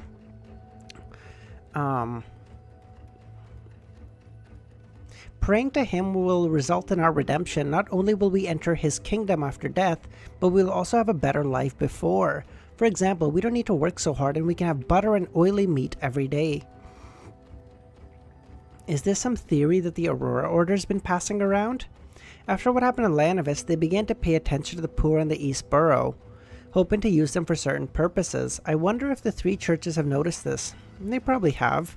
Klein tucked a piece of butter between two slices of toast and took a bite, without knowing what to expect. Old Kohler continued, Mr. Detective, according to your instructions, I have paid attention to the female textile workers. In the end, with the help of the police, their struggles failed. The leaders became the factory supervisors, and a third of them lost their jobs. Some of them are chaotically looking for new jobs, some have become street girls, and some have gone somewhere else. The entire East Borough is in chaos. If this was the situation when Vice Admiral Hurricane came to Backland, he would have come to Eastborough to kill one or two people every day without anyone noticing a thing, Klein added in his heart. Old Kohler continued to recount when he saw and heard what he saw and heard daily before saying, by the way, Liv's youngest daughter has gone missing. Liv? Klein was certain that he had heard that name. She's the laundry maid you and Mr. Reporter met last time. The one who's arguing with someone. She's always at home doing the washing with her two daughters, but yesterday, one of the two daughters was returning home from delivering some laundry and ended up missing. The younger one. What a pity. She's been a widow for years and has been always counting on her two daughters. The police definitely won't look too hard for her. Unlucky people tend to meet even worse situations when they have no ability to resist danger or change their environments. This phrase suddenly flashed through Klein's mind. After a few seconds, he said, take me to see them. I'm a detective. Maybe I can help find her. They have no money, Old Kohler reminded. I occasionally do volunteer work too. This is good. Sherwood Borough, in an apartment which the two ladies originally rented. Gio had resumed her life as a bounty... Wait! Klein and Gio and Forrest live in the same borough?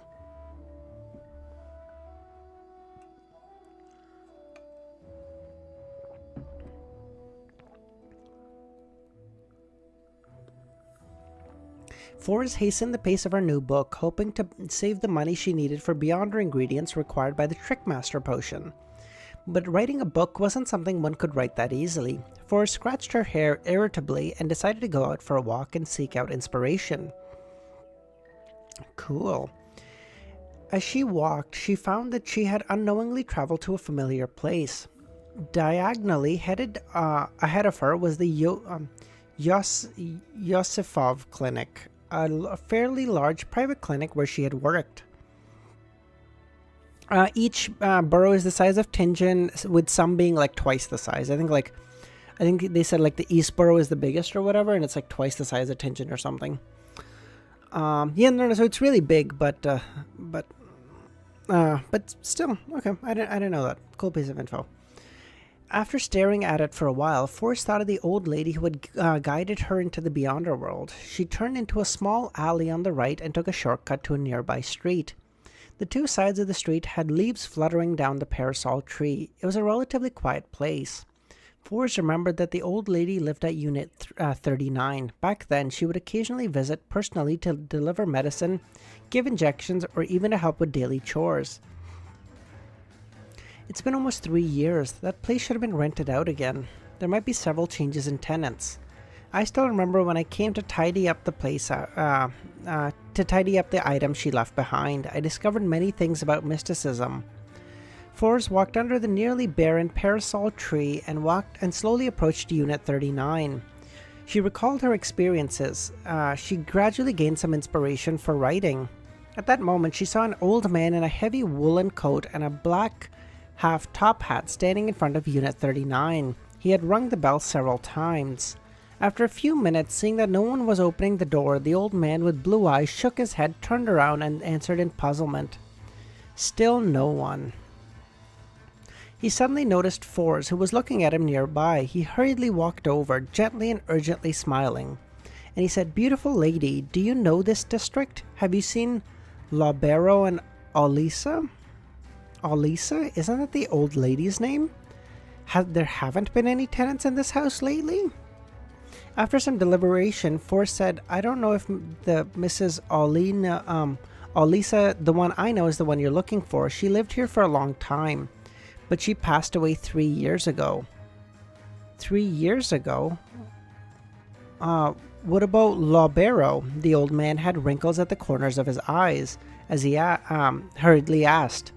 Her husband passed away even earlier than she did, Forrest answered. The elder was momentarily stunned before revealing a sorrowful expression. After a moment of silence, he said, Thank you, good lady. I am the elder brother of Lobero, and I've been visiting in Midseashire all this time. I haven't received any letters from them for a long time. I decided to come and pay them a visit. Can you tell me what happened to them? Oh, he's a member of the family. He's a member of the family. Oh my god. Yes, get help from him. He can maybe help you. I'm the elder brother of Lobero. I've been visiting Midseashire all this time, and I haven't received any letters from them in a long time. So I decided to pay them a visit. Can you tell me what happened to them? Mrs. Olisa's husband's elder brother. Could he be a descendant of the family she spoke of? Forrest snapped to her senses and replied, No problem. She suddenly thought of what she could say and couldn't say. The elder pointed behind him and said, There's quite a nice coffee shop over there. Klein once again stepped into the humid room of a slightly old apartment in the East Borough. He saw the woman who had quarreled with the street girl last time over the contempt towards her profession. She was standing in a pile of clothes. Her wrinkled face had lost a lot of its spirit. She had lost her laborious drive, and she looked lifeless. As for the eldest daughter, the 17 to 18-year-old girl who was sitting by the bed washing clothes, she kept sobbing. It's all my fault. I didn't watch over her properly. I shouldn't have sent her into the secluded alley. She even said that she was going to learn a few more words at the free school tonight. It's all my fault. Liv suddenly regained her senses, looked at her eldest daughter, wiped away her sad expression, and berated herself. What are you crying for? Get up and wash the clothes. Do you want to starve? Do you plan on not even being able to attend the free school? After screaming, she saw Klein and Old Kohler at the door. Old Kohler, this is 373. Search.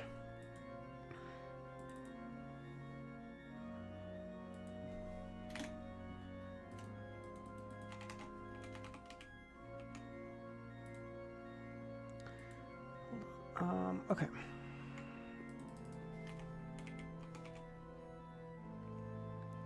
So that so I assume that that old man is from the Abraham family then? Obviously I don't know, but I assume he's from the Abraham family.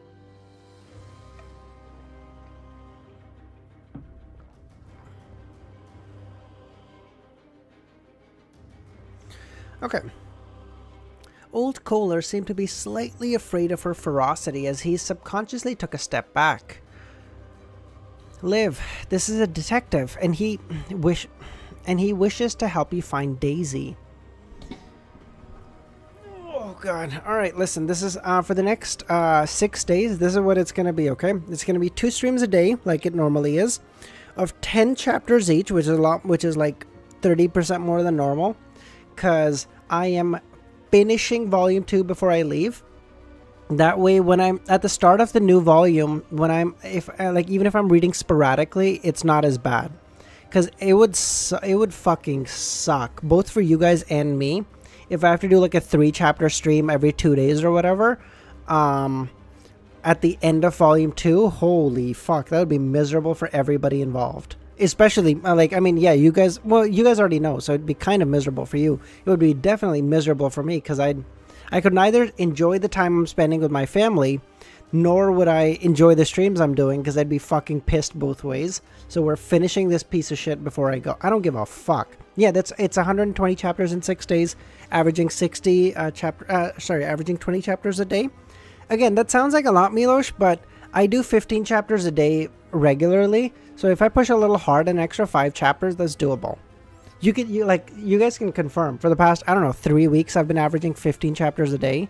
So an extra 5 is a little bit more, but fuck it, right? Plus the good. Does anyone know if I heard that Easy was gonna take this week off? Is that true, or am I just hallucinating?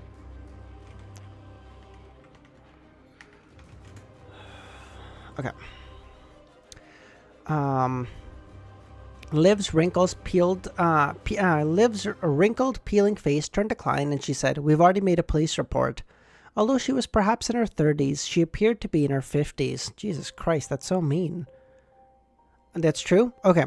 So then I might do the afternoon streams a little bit earlier so that even if they run a little long, I'm not... Yeah, take a week off after we finish. Okay. So that I can hopefully... So that even if I'm... Holy fuck, I can't talk. So that even if I'm... Yeah, exactly. So even if they run long, I can just... it's not like hurting my sleep schedule because I'm already sleeping so little as it is. It's kind of crazy. I think he still has to read the volume 2 author's notes.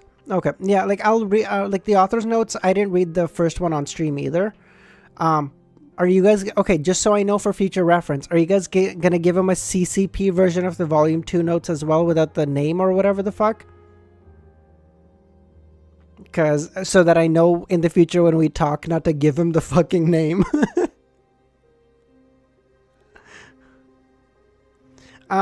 Yes, I can have a conversation, Dr. Z, but it'll probably have to be after I come back. Because who knows what the internet looks like at my uncle's place. Who knows what the...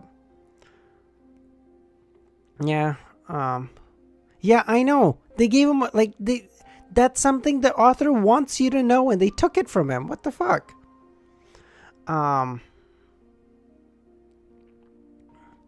Klein looked around the room where many wet clothes hung.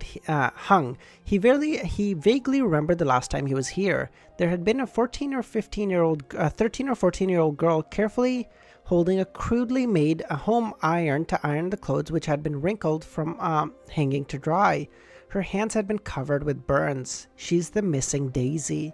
Klein looked back at the laundry maid and said in a neutral tone, "Do you believe that the Eastborough police will really look for her? Are you sure the people who caused Daisy to go missing aren't the ones who would cast their sights on your family? Do you wish to lose another daughter?" When the cruel yet heart-wrenching words reached Liv's ears, the indifferent expression on her face slowly crumbled. She turned to gape, and she couldn't say anything. The corners of her eyes gradually turned red. She abruptly lowered her head and muttered to herself in pain and despair, "I don't have any money." The CCP was too tired to cover it up after the 9-hour stream. My god, my goat. He just straight up fucking outlasted the CCP. My fucking go, easy. Klein, She abruptly lowered her head and said, "I don't have any money." The room suddenly became silent. Even the sobbing girl couldn't make another sound. Klein pursed his lips and said, "I occasionally do volunteer work, simply to help others. I haven't done so in a long time, so please, give me a chance." Volunteer work? Liv lifted her head and ruminated over the phrase. Klein nodded. "The job will be done pro bono. It's not completely free, though. Kindness will bring me great satisfaction."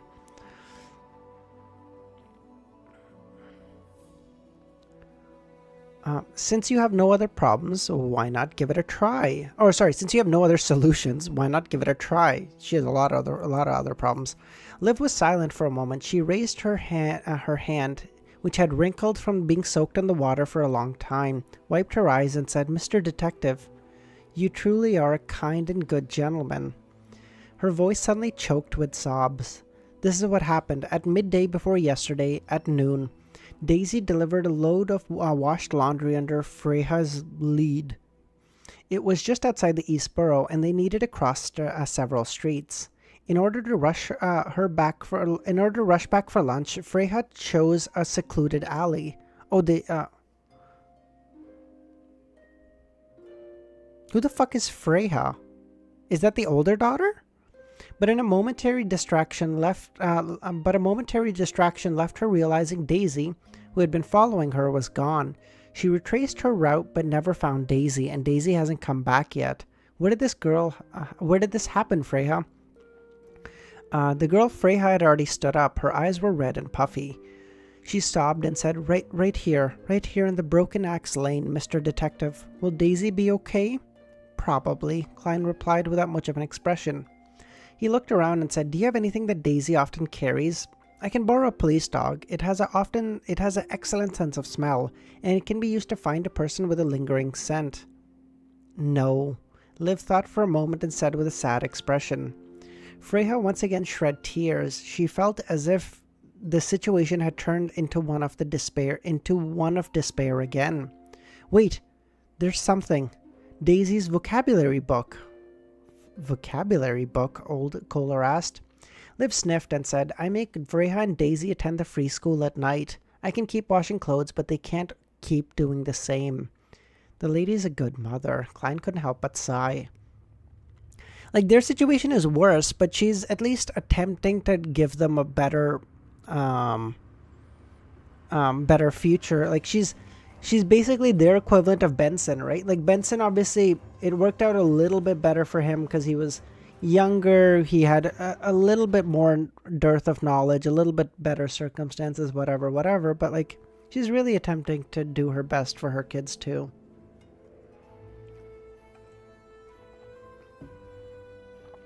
Hold on.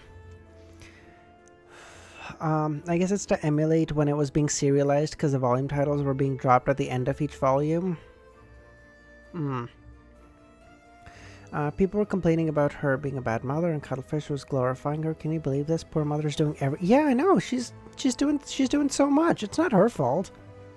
Like, the thing is, in retrospect, and like, everyone instinctively knows this. In retrospect, when bad shit happens, it's really easy to be like, oh, I'm so fucking stupid. Of course that would have happened. But dude, at the time, you don't have the information. You have to you have to, like, think. You can't think about stuff retrospectively. You have to think about it prospectively, like, with the information you had at that time, not in hindsight. Yes, if she knew that, hey, like, if I send Daisy today, they're gonna take an alley and then Daisy's gonna get kidnapped, of course she wouldn't have sent her. No shit. But she sent her daughter to deliver clothes all the time. How the fuck is that her fault? And, like, of course, and she has to send the kids because who's delivering? If they can just all keep washing, or if she's delivering it all the time, she's probably slower than the kids. She probably does, like, the more expensive clothes are washing, or the more whatever the fuck, right? So, like, it's stupid. You can't think about stuff. And even in life, even for yourself, this is something really important to remember, because if you think about stuff retrospectively, you'll be so down in the dumps when bad shit happens. You'll be like, fuck, like, okay, I'm so stupid. Of course this was going to happen. I should have thought of this. And I was like, dude, you couldn't have calculated for this. Now, sometimes you make stupid decisions. Don't get me wrong. That happens. And you need to be like, hey, I've really fucked up. That's fine. But sometimes stuff just happens that you couldn't have accounted for because there's variables you didn't know of.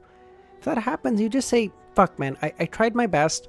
But you know what? I learned a good lesson. I wish it worked out, but it is what it is. And you keep going on. You can't think about stuff retrospectively. That shit's fucked. And it's like one of the dumbest shit that, like, humans instinctively do that, but, like, you have to teach yourself, like, hey, don't fucking do that. The free classes offered at night were set up by the 3 major churches or some charity organizations from 8 to 10 at the 8 o'clock in the evening. The school would be free of charge and would even provide some stationery and a certain amount of paper. It was an education that was need blind. It would at most involve some religious knowledge. Klein had heard old Neil mention that he had once been a teacher for the Church of the Evernight for several years. Because there were few people who would volunteer to be teachers in a free school, a unique teaching method was established. Teachers would arrive early, gather the students who had the best academic progress, imbue them with the contents for that day's class, and then put them in charge of teaching the different classes. The teachers would supervise correcting any mistakes. It was called a tutorial system. I'm not going to comment on it. It's fine.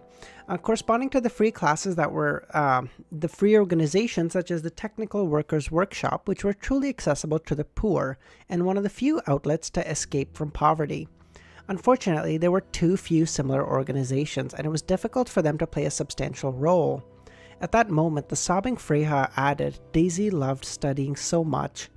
She would make the tutor of her class. She would be made the tutor of her class. She would put together the vocabulary words she had copied and hug them in her bed every day. She would wake up early and go into the street to recite them under the light of dawn. She always found it regretful that there were no street lamps around here.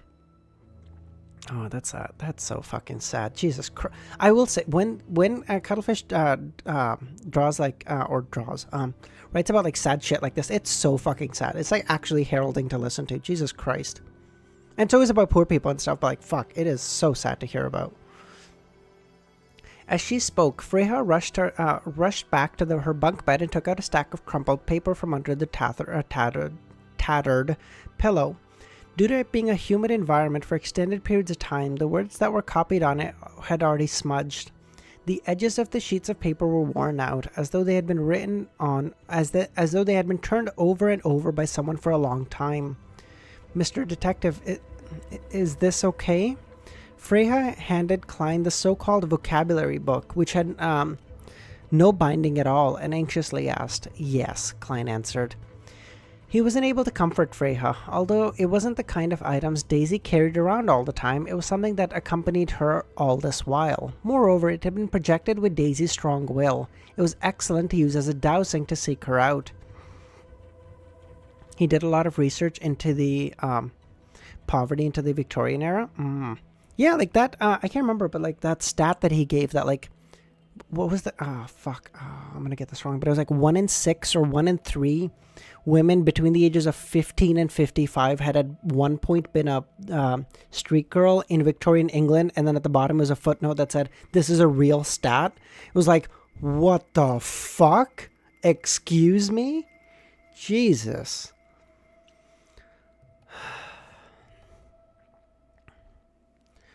He casually flipped through the vocabulary book and said, then I'll start taking action. The sooner I find Daisy, the better.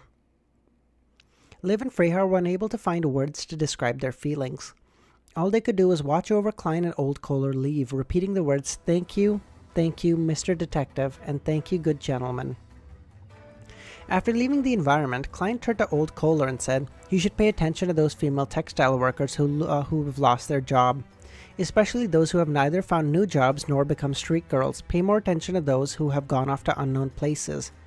Pay attention to your own safety. Ask less, listen more. If you do this well, you'll get a bonus. Old Kohler nodded heavily. All right. He didn't immediately bid farewell. After hesitating for a moment, he said with a tone full of expectation, You'll find Daisy, won't you, Mr. Detective? I can only say that I will do my best. Klein didn't make any guarantees. Old Kohler sighed and said bitterly, I have lost my child, so I'm very unwilling to see this sort of thing happen again. He waved his hand and walked towards another street. Klein left the area at a leisurely pace, wrapping Daisy's vocabulary book around the head of his cane, and without attracting any attention, completed a dowsing rod seeking. There are results. Head to the northwest. For the time being, it's not possible to confirm if I'm suffering interference or misdirection. He looked down at the direction at which the cane was going to fall, and put out his palm to steady it. According to the revelation, Klein went all the way out of the East Borough and hired a rental carriage. Half an hour later, the carriage, which occasionally changed direction, stopped at Iris Street near Sherwood Borough and the West Borough. It stopped in front of a house with a vast lawn and a wide garden, a small fountain and a marble statue. At this moment, Klein's cane had fallen inside the carriage and was aimed directly in that direction. Through the window, Klein could see the guards patrolling inside the gates and the ferocious dogs with their tongues out. The security was quite tight. Moreover, even without using divination, his spiritual intuition told him that there was great danger hidden within. What is this place? How can Daisy's disappearance involve such a dangerous place? Klein thought for a few seconds. He then told the carriage driver to keep going. The carriage driver replied with some surprise, Sir, are you not going to visit Mr. Capham? Capham? This name sounded very familiar to Klein. Why do you think so? Who the fuck is Capham? I've heard this name. Why do you think so? There will always be people coming out of the East Borough who ride in my carriage all the way here. This is the home of the rich and powerful Mr. Capham. The carriage driver casually replied, Eastborough. Capham, tycoon. Klein remembered who Capham was.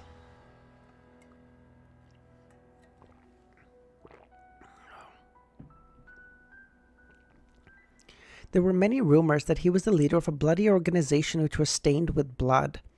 He was involved in the disappearance of many innocent girls, and in reality he was a tycoon who knew quite a few important figures.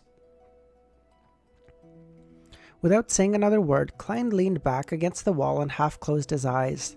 The horse carriage slowly moved forward. The luxurious villa was left behind as it disappeared from the window. In a small booth in a coffee shop, Forbes already knew that the old man across her was called Lawrence Nord, who came from Mid-Seashire's Constant City and was a public school teacher.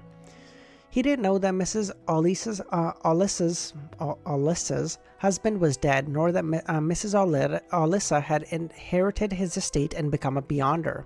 Much less know that Mrs. Alyssa had left me her relics. Could he also be a beyonder? Does he have the ability to divine? After taking a sip of the Fermo coffee, she organized her words and said, I was a doctor at the nearby Yosifov clinic, and Mrs. Alyssa came to see me often. That was when her husband, Mr. Labero, had already passed away. Sometimes I would accompany her by chatting with her and helping her do things. So in the end, she made me a will, gave me her savings and cash. She donated her jewelry, books, furniture, and other things to charity. This was done under the supervision of her assigned law firm. Forrest was telling the truth, but not the whole truth. Lawrence pinched his forehead and said, What a pity. I don't understand why Alyssa didn't contact me over all those years. We're right at the end, Moon. We're like maybe a paragraph away from being done. She didn't mention your name. She was vaguely dissatisfied with Mr. Laubero's family. Forrest replied frankly. Lawrence fell silent for a moment before saying, Thank you for informing me. This has helped me understand certain things. By the way, where are Lobero and Alyssa buried? Grim Cemetery. Forrest took out a pocket watch and gave it a look before saying, Mr. Lawrence, I still have things to attend to. I should be leaving. Lawrence didn't stop her. He got up and saw her off. After sitting down, he rubbed his temples in distress and silently muttered to himself, Laubero's dead and he didn't leave any children behind, and I don't know what Alyssa did to his beyonder characteristic. Richard is dead at the hands of the Aurora Order. Sam doesn't wish to contact us at all, having no interest in shouldering the responsibility of the family name. Will the Abraham family slowly disappear like this? Let's go! I'm on the board. I made that guess. Let's go!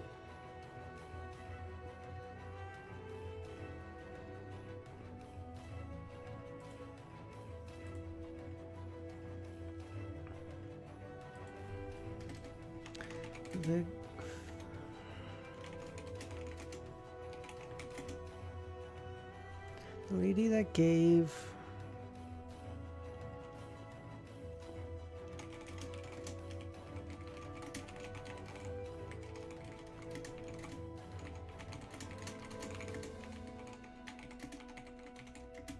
yes, artwork channel. Yeah, no worries. I was just writing that in my notes so that I have it confirmed for the future. Emilyn, give me a second.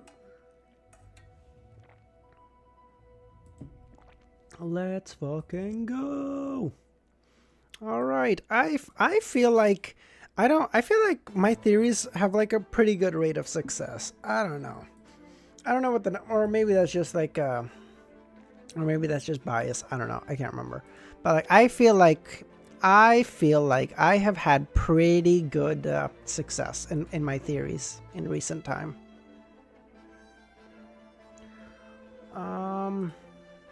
No, I'll do this one. I'll be on screen. Oh, fuck it. Next stream is gonna be peak. Okay, dope. So Milos, let me know, is next stream okay from 374 to 383? Is that okay, or what do you, or does it need to be a little bit more moved around? If it needs to be a little bit shorter, let me know. If it needs to be like 1 or 2 chapters longer, I can swing that. If you tell me it's gonna be 19 chapters, you can fuck right off, okay? Okay, is this the... Demon. I love this meme so much. I love this.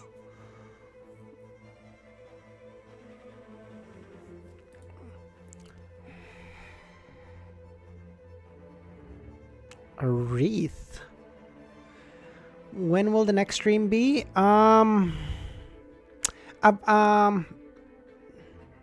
Give me one. So 382. All right, dope. We can do let's say 8 o'clock my time, so that would be 10.5 hours, Dr. Z. 10.5 hours. But as always, if anyone is here and you're not in our Discord, consider joining. I give heads up for when I'm going live. I try to give you guys like a 2 or 3 hour heads up, or generally more, because my schedule is like kind of relatively set. But yeah, it'll be about 10.5. So I will get the tail end of it. Oh, it'll be really early for you. I see. Yeah. Yeah, no worries. Okay. Who the fuck is this?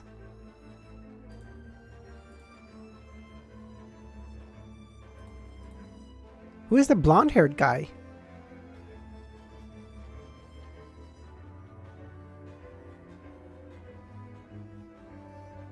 What?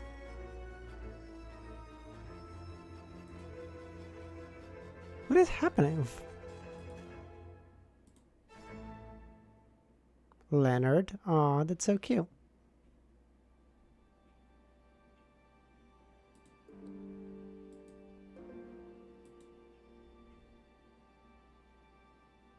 This can't be Leonard.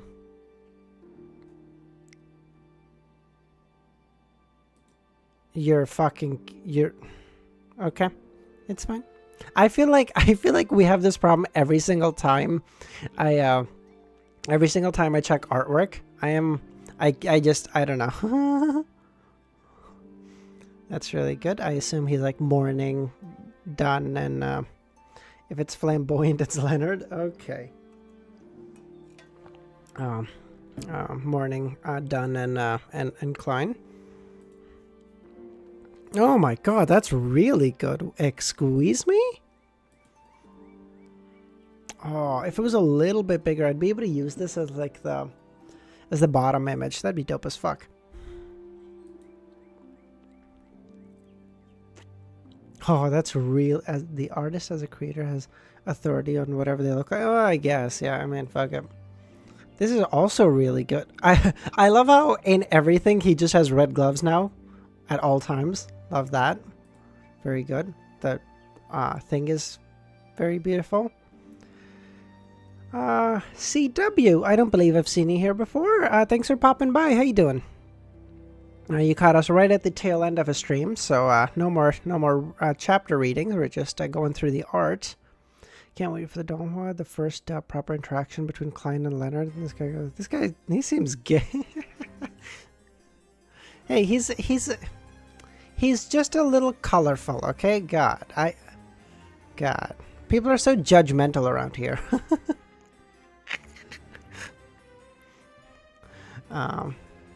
This one's pretty good. The hair in particular is very good. This is, yeah. The clothing is also very good in fairness. Oh, that's really good. I love that. At 6,000? Is that referring to 6 a.m.? No, that'd be 600, right? Oh, 600? Yeah. What is 6,000? Is that a handle? I'm curious. Like, look at, like, the railing, the back, like, all this is so, even the fucking windows in the back, that's done so well. That's so much detail. I love this stuff. This is also really good. I think that's their handle. Okay.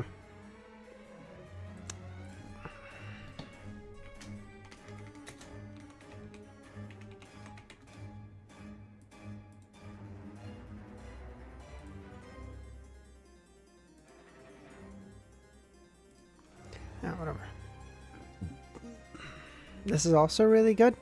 Okay, this is like a pet peeve of mine, and I understand I'm like super nitpicky because this art is beautiful. I want to be really clear. I'm not like disparaging it, but okay, it's just like really nitpicky. But if you have a character with a fucking notebook open, dude, just scribble in some lines on there. Seeing it empty, just it makes me every time. It's really nitpicky, really niche. I get it, but this is not drawn, right? This has got to be some computer generation or something. Because if this is drawn, this is incredible.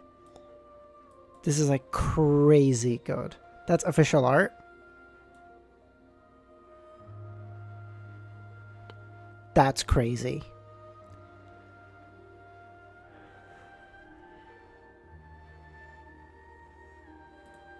Or wait, is this? No, yeah. Like, this is crazy good, dude. The Evernight Church symbols in the back, the shadows, all of this is so good. What?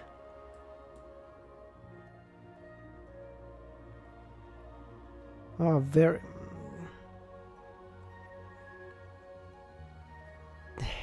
That's crazy, dude. Like, that's so good. My headcanon is that Leonard eventually joins the Tarot Club. I also hope Gio joins, though. We don't have any one of those two pathways, so that seems doable. Is this the fiesta time?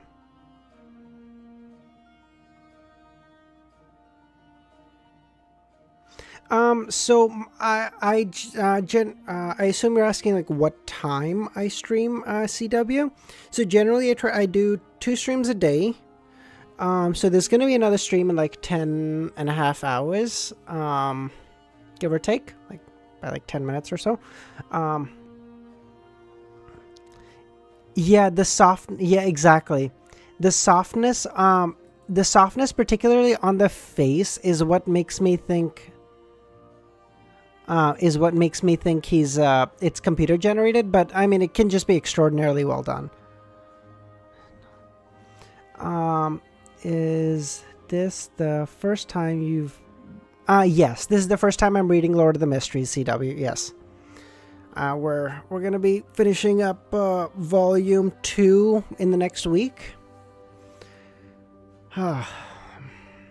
Yes, I'm a absolute noob. That's why we're doing this. I don't know how the you people have managed to read this several times. I feel like that would... I feel like everyone I talk to is like, oh yeah, I've read it 3 times. I'm like, Jesus Christ, that would take me a lifetime. What is this? This is crazy. This is so good, man. That's the official art. That seems good. This is... like, okay, same thing here. Like, that softness on his face makes me think it's computer generated. Like, this one you can tell is not. It's hand-drawn. This one you can tell. But, like, there's a hint of, like, the softness, as someone said, that makes you think it's computer generated. But, nah. AI stole from artists, don't they? That's... I don't know. Smarter people than me can have that discussion, because I don't know. I don't know if I would call it steal, because realistically, it's not generating the same piece of art that someone else has drawn. It's using that as a basis to learn from, and then being able to generate art in that style, and then right. So if that's stealing, my intuition is like, that would be like if or not me, because I can't draw for shit, but like if someone of a really talented painter looked at like Monet's or Picasso's art and then tried to draw something in it, or tried to paint something in a similar style, you wouldn't say like, oh wow, you're stealing their artwork. It'd be like, no dude, I'm learning from them, I'm taking inspiration. But I also get the fact that the artist didn't consent to having their data be used. So I get both sides of that argument. I want to be clear. I like smarter people than me are debating this and having that conversation. I don't know. And plus, I'm not too sophisticated in my understanding of LLMs anyway. So I don't have a hard stance by any stretch.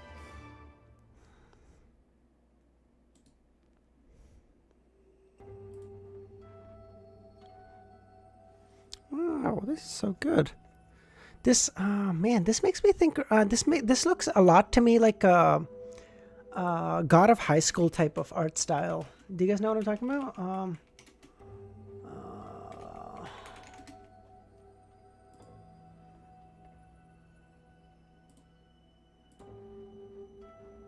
Like it feels in terms of art style very similar. Maybe not that particular frame, but like in general, it feels very similar to me.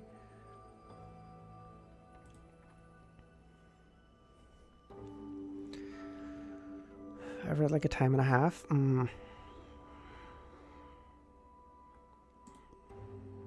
Is it?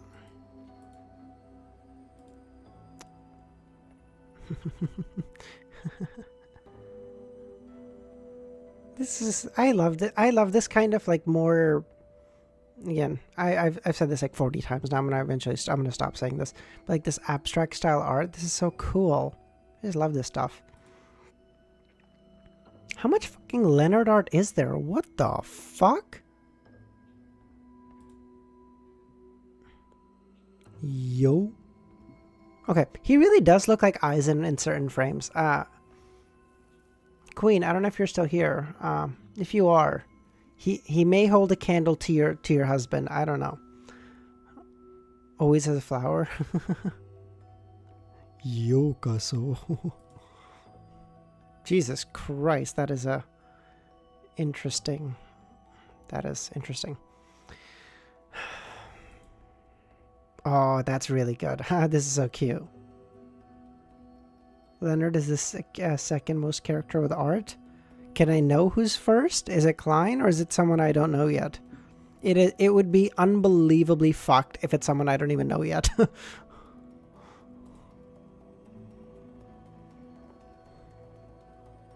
That's really good.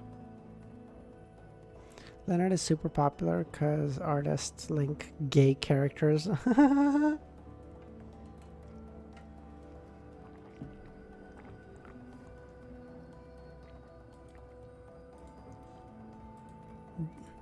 Gender bent Audrey and Leonard art? What is this? What am I witnessing?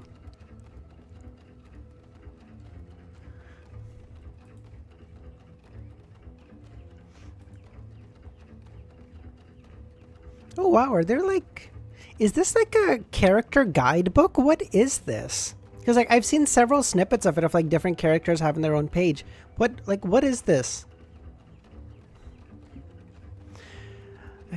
I hate the weird as fuck, but I thought that pretty yeah, again, I'm not big on like gender bender art, but I mean, fuck it, the occasional one's not. It's not It's not like I have like a dispassion for it, or like I hate it or whatever. But oh, Klein, who are you murdering, buddy? Oh, all right, look at that.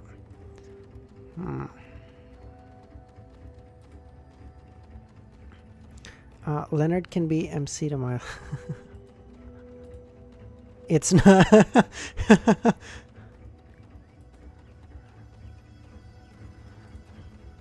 As always, huge fan of chibis, because I find them adorable.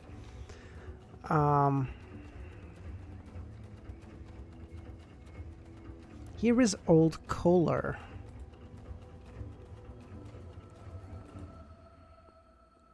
Oh... This is the lady that stopped Klein in the museum. Holy crap, she's beautiful. She's not like 14, is she? Like, I'm gonna get fucking just destroyed. No, she looks like an elegant older lady. Red hair. I feel like red hair is really rare in this world. Who has red hair? Do we know anyone who has red hair yet? Legal. Jesus, that's a crazy way to say that, Milosh. Who has red hair? Oh, chestnut? Oh, chestnut. Okay, so brown hair. Okay, brown hair is pretty common then. Never mind. Emilyn white. Jesus Christ. Okay. You'll meet lots of ginger girls later, don't worry. Trust me, Yark, that was not my concern, buddy.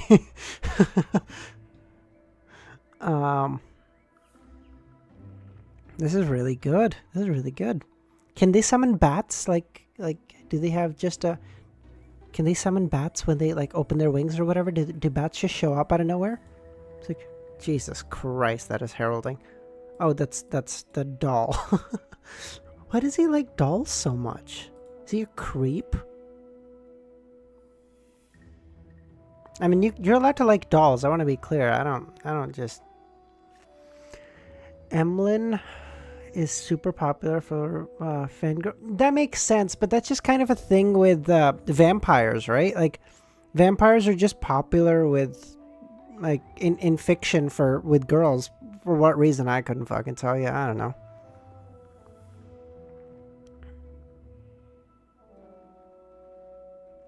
Man, I love how, like, out of the 3 pieces of art I've seen of him yet, 2 of them have the doll. Those dolls are very cute, though, I want to be clear. But this is so well done. Holy crap. Like that kind of refraction of... refraction? I think it's refraction, right?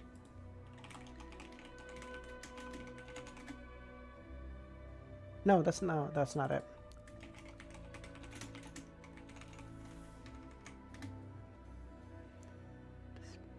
Oh, a dispersion. That's why. Like, the dispersion of light here, like that, and in the background. That's so cool. Want to guess how much he paid for that doll? How am I possibly supposed to guess this, FQ? What is this question? That feels like an unbelievably unfair question. What the fuck? Oh, that's really good. Jesus Christ, this man is white as a this fucking white cloth isn't as white as him. Jesus.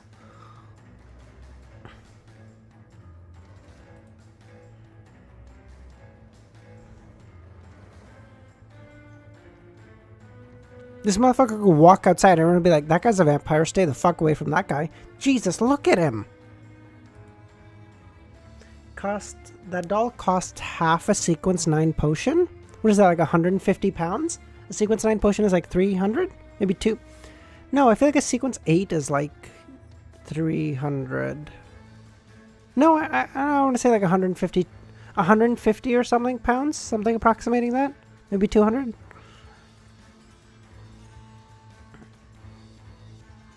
Is this a doll? This is a doll. Jesus, that is oh my god, that is so good. That's so well done.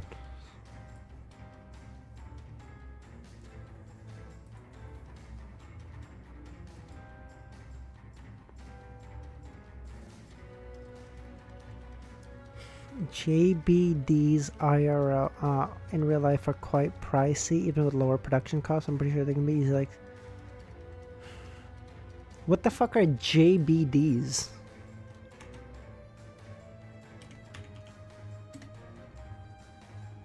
Ball jointed doll? What the fuck?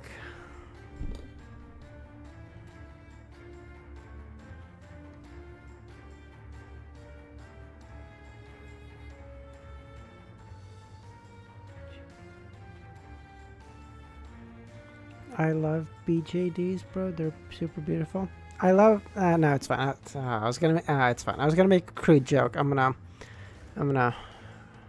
I choose to be better. Again, I will say, those dolls are cute as fuck. At least the way they're drawn, those are really cute. At least here, he just looks like he's you know, he's on the lighter spectrum. No problem. Like, okay, he's a little light skinned. No problem. Back here, though, bro? Look at this, man. Jesus.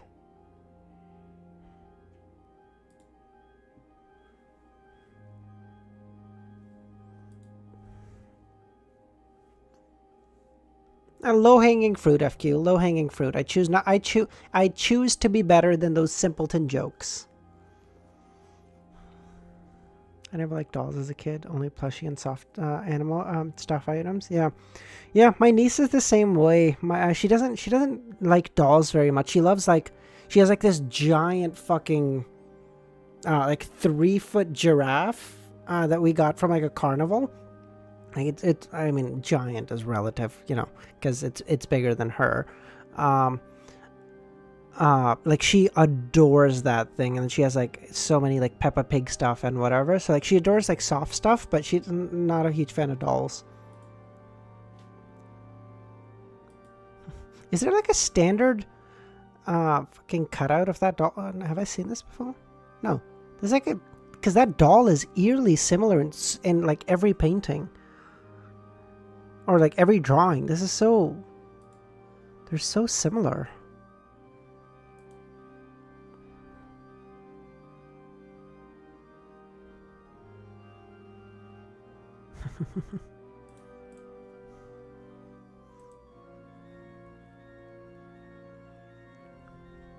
Seriously, what is this? Is this like a character book? What is this?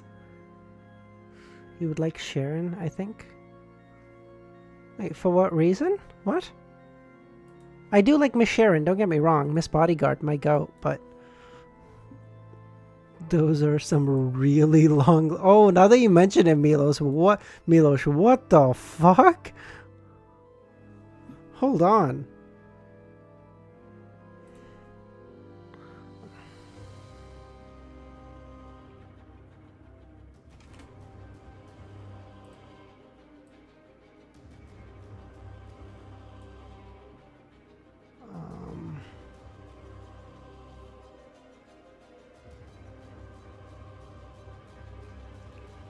Jesus. Oh, she's described as doll-like? Oh, I see. Oh, yes. Jesus Christ, look at this man. He is disproportionate as fuck. Take out the head. His torso is like, I don't know, half the length of his legs? Jesus Christ.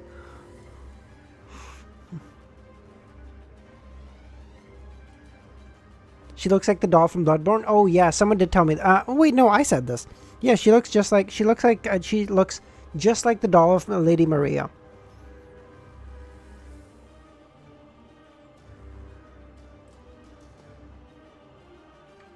Model ass figure, yeah. When he sits down, he can never see a head because...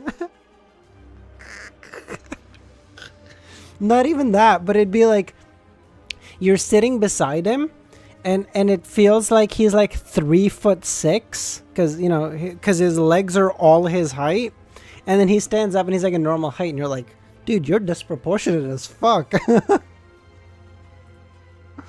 Shorter than...